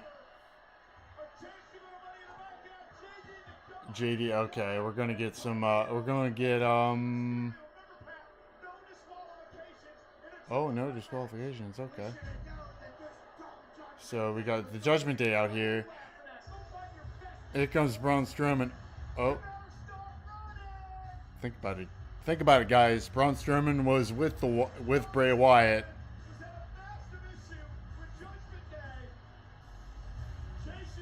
Here comes the train. Uh-oh. Ooh, so Braun's going in the back. Okay, he's going. And it's just Finn Balor and Jay. Uh-oh. Jey Uso with a kick. Nope. We have 9 minutes left of Raw. Are we live? We are live. Alright, swing blade from Balor. Mysterio. Back. Oh, Finn Balor just got him up. Just hit. Oh. Ooh, just hit Rey. And just slammed him on the ground. Balor going for the coup de grace.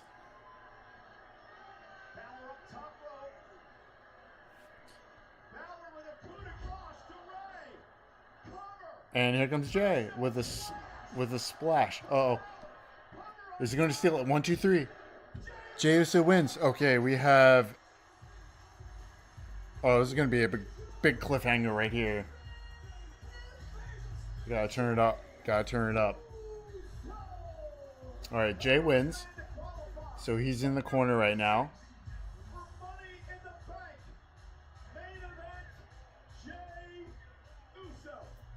How's my pulse? I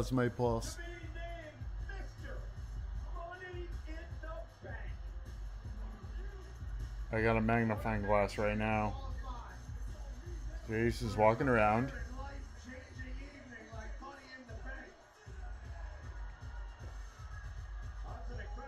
Looking through the crowd right now. 10:53. Where's the time? Come on, time management.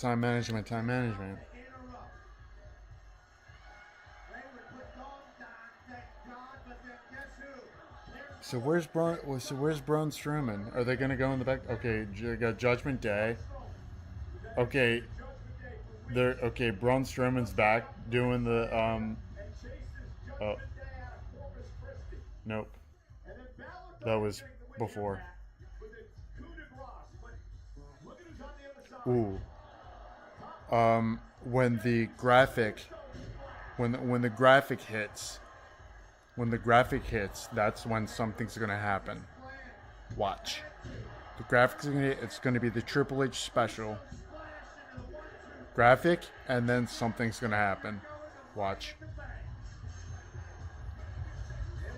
Jay wins. Watch. Alright. So Jay is the first qualifier for the Money in the Bank match. Yep, this is what they're doing. They're going over all the matches. Going over all the matches for next week. We think it's over. The graphics going to pop up. Raw 2024, and then it happens. Look, he's in the crowd. Watch. Something's going to happen. Ugh. Watch. Watch. Celebration. He's celebrating. Jey Uso is celebrating in the crowd right now. Oh, man. That's my pulse.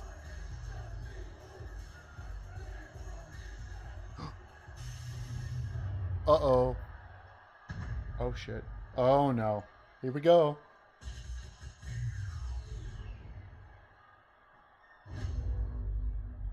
Jay was in the crowd. The Fireflies are out.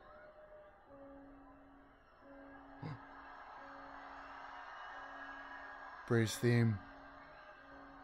The door. The door.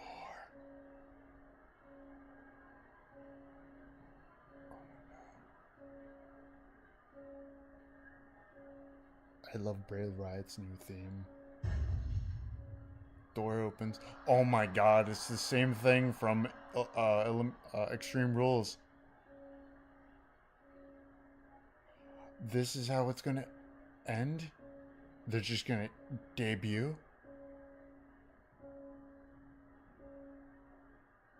What's gonna happen?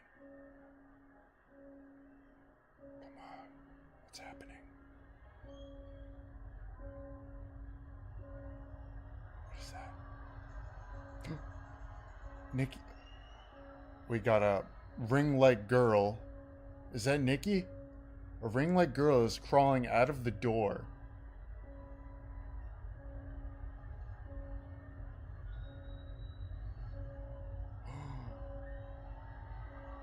That's Nikki Cross.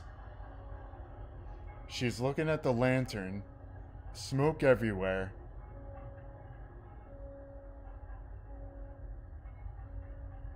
Oh. I love this. Wow. Here he comes. Wow, this is fucking cool. She's pointing at the door. The camera's going around the door and inside. Went inside the door. Going around the corner. What the fuck is that? Bodies. Ooh. The rabbit.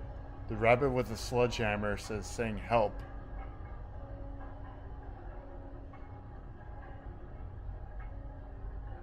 Going inside. Oh my god, the production area is completely obliterated. Everyone is down in the production area.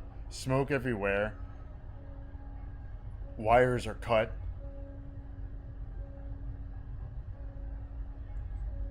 There's blood everywhere.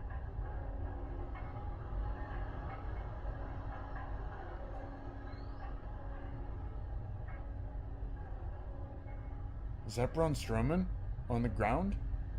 We're going into, and there's a pig in a gas mask right now.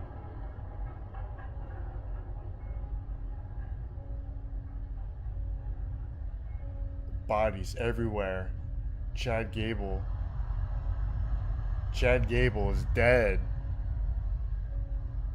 There's Uncle Howdy. Holy shit. I feel like I'm in a haunted house right now. Oh my god, he looks just like Bray.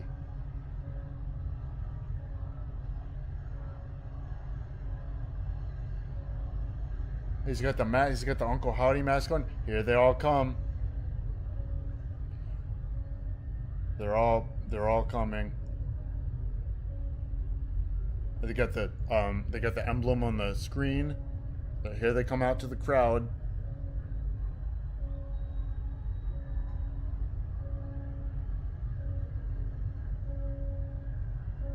Here they come. Wow. Oh my God.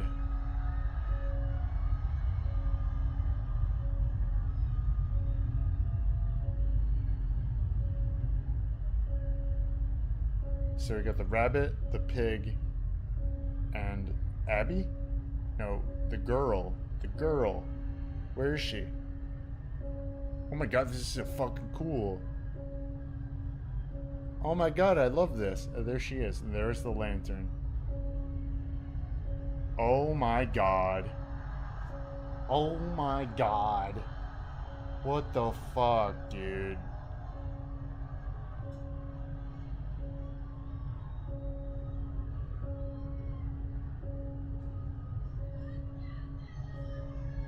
No, that's the Mercy the Buzzard. Oh my God, that was so fucking cool. Oh my God. Wow. Let me get a picture for you all.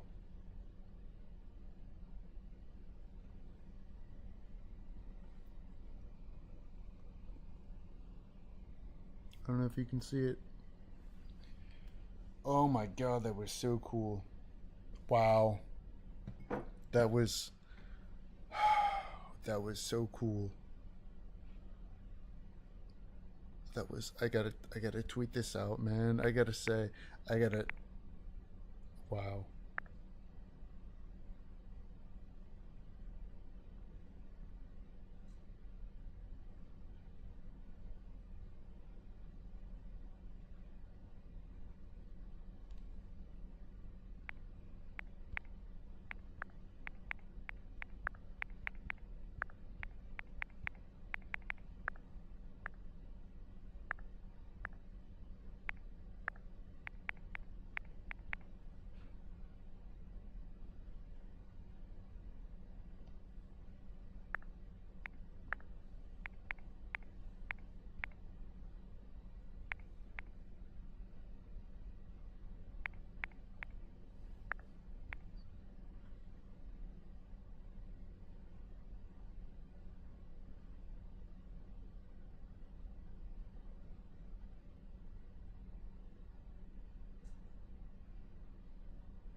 Wow.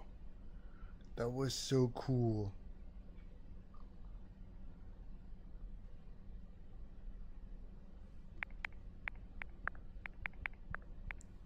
Wow, I felt like I was in a haunted house. Wow, that was so cool.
Dude, that was so fucking cool. Oh, holy fucking shit. Dude, my God. I felt like I was walking through a haunted house. Dude, it felt like you were watching Chainsaw Massacre. Yeah. Holy God, shit. dude. Like, You Mercy the Buzzard. You got Mercy the Buzzard. You've got the pig in a gas mask. You got the rabbit, and then Uncle Howdy, and then you have Abigail. So now we know. Well, now we know who Abigail is. Yeah. Nikki Cross. So they're trying to reenact what happened at Extreme Rules, basically. Where like they do the Bray Wyatt, him coming back, whatever. But this time, so this time they're doing a darker version of Uncle Howdy. So like Uncle Howdy basically kills everything. So like whoever he has to like get to, he's gonna go walk through everybody, try to kill, to try to find what he wants. So I'm kind of glad they did that scene because now we're gonna get somewhere. Now, my only understanding is this thing gonna be like a week to week thing, or is this gonna be only on Monday Night Raw? That's my only option. Because we're looking at it like I said, is it gonna be an every Monday thing with them coming out, or is it just gonna be like an every Monday, Friday, or like pay-per-view type thing? Dude, I have no idea.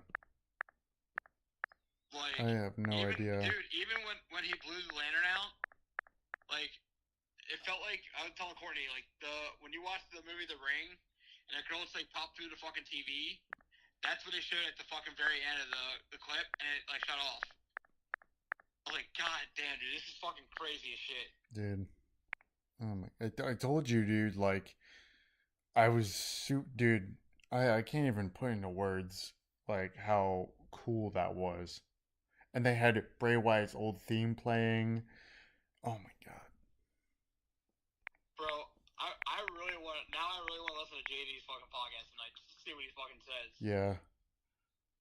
Because that just goes to show that any Monday Night Raw can turn into anything. Mm-hmm. And like you get all excited about something that happened. Like every time you watch that Monday Night Raw every week, you feel like there's going to be a little bit more the following week, then weeks to come, then the next week, then the next week. Yep. So when you finally figure things out, like think about it. This just happened after a pay-per-view just happened. Like think about it. Rollins just came back. The beginning of the show, that was one mystery. Now we're like, okay, well, when's Bo Dallas coming out? Now we gotta wait till the very end of the fucking night to watch him come out. You know, because now we're like, oh my God, this is gonna be fucking crazy shit. So it's kind of like when you watch Seth Rollins and what's his name, Matt Riddle's match at the pay-per-view, and as soon as Matt Riddle gets to the fucking stage, all the lights fucking dim and close out. Because now we're like expecting like Bray Wyatt to come back. No one knew he was coming back. No. So I think what they're trying to do is trying to reinverse everything that happened when Bray Wyatt first came back. That's what they're trying to do. You know, because think about it. Like, when Bray Wyatt came back, he was telling people like he wasn't himself. He wasn't like the creator of worlds. He wasn't like the Fiend that people knew him. They knew that wasn't the right guy that they wanted. They wanted the guy that like created himself, like his version of Bray Wyatt. That's what they wanted to see. Now we're gonna try to figure out if and only like this was Bray Wyatt's creation that he want to envision before he passed away. Like we want to see what would have happened even after the Bobby Lashley match at WrestleMania, what would have happened after that match if he would have done these kind of things? What would have happened? I don't know. Nick Aldis is like question mark, question mark, question mark. He's on SmackDown. Oh my god. Like, it's fucking crazy, dude. Drew McIntyre just told Triple H. Hold on. Drew McIntyre just told Triple H he's done and says CM Punk has him fooled. Oh, God. So... Ooh, 14 minutes ago, Matt Hardy, and so it begins. What, on Twitter? Yeah.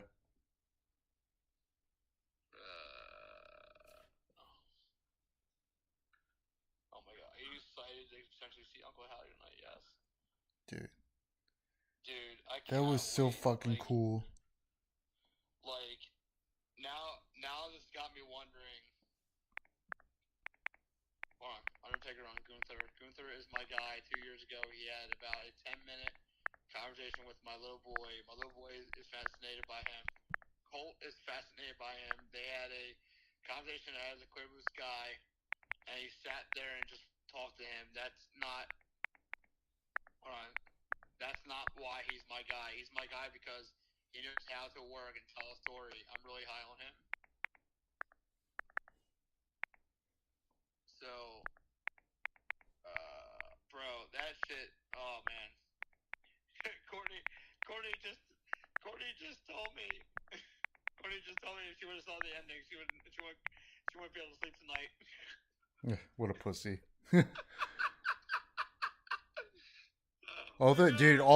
Dude, that Mercy the Buzzard outfit. Oh my god, dude! You know for a fact they work with Bray Wyatt's costume. Yeah. Oh my god. Well, when you watch the documentary, like you could tell his best friend was doing like the Fiend mask and the gas mask thing. They were doing everything. So like when Orton burned him at TLC, he was trying to make a like burnt type Fiend mask to bring him back. So his best friend's like, here, I got one for you. Like, I'll do like a fiery burnt mask for you. And then like when you come back at WrestleMania, like I got your new Fiend mask ready to go.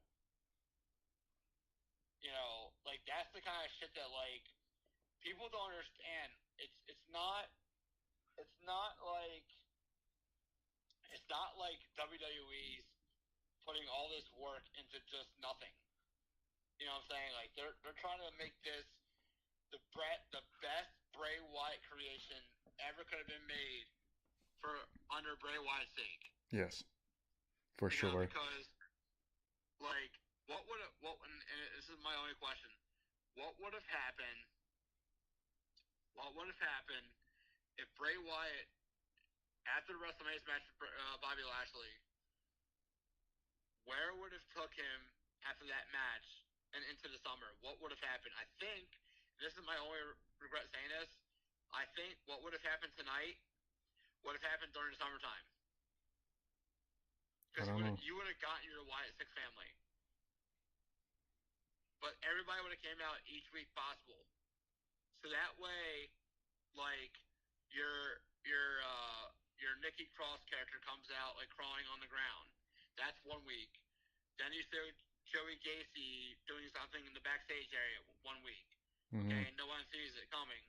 Then Eric Rowan's backstage holding in a hammer, saying word help.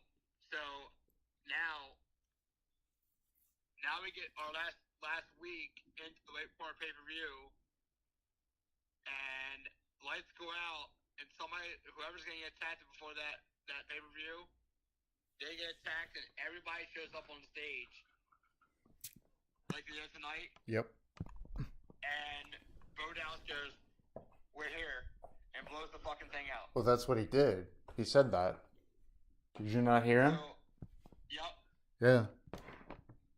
Like, that shit just got me fucking, oh man, I'm totally listening to the podcast before I fall asleep. Yeah, same here. Yeah, dude, I just got done with Raw. I wanted to talk to you real quick, but that's gonna do it for me, guys. If you guys want to check out our podcast from earlier, you can. Our thoughts and feelings from Clash at the Castle, and our what we thought was gonna happen tonight, and how Uncle Howdy would show up, and boy, did they show up big time. They murdered the entire backstage. The production team, my gosh, that dude, Halloween Horror Nights, Universal needs to get in touch with WWE and do something, because that was unbelievable. I need to get in touch with somebody. I seriously need to, in Orlando, because that was unbelievable. Unbelievable, especially for a Halloween scenery. Oh my god. Great. Yeah, I'm gonna call someone for sure. That was so cool.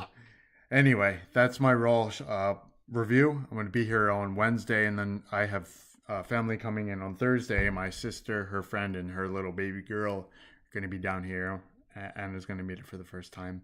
But I will see you guys on Wednesday night for Dynamite, and tomorrow morning at 10 a.m. for the Nintendo Switch, or the Nintendo Direct. We'll see. It's about 40 minutes long. We'll see what's next for Nintendo. But until then, guys, wrestling related, I'll see you on Wednesday. Take care.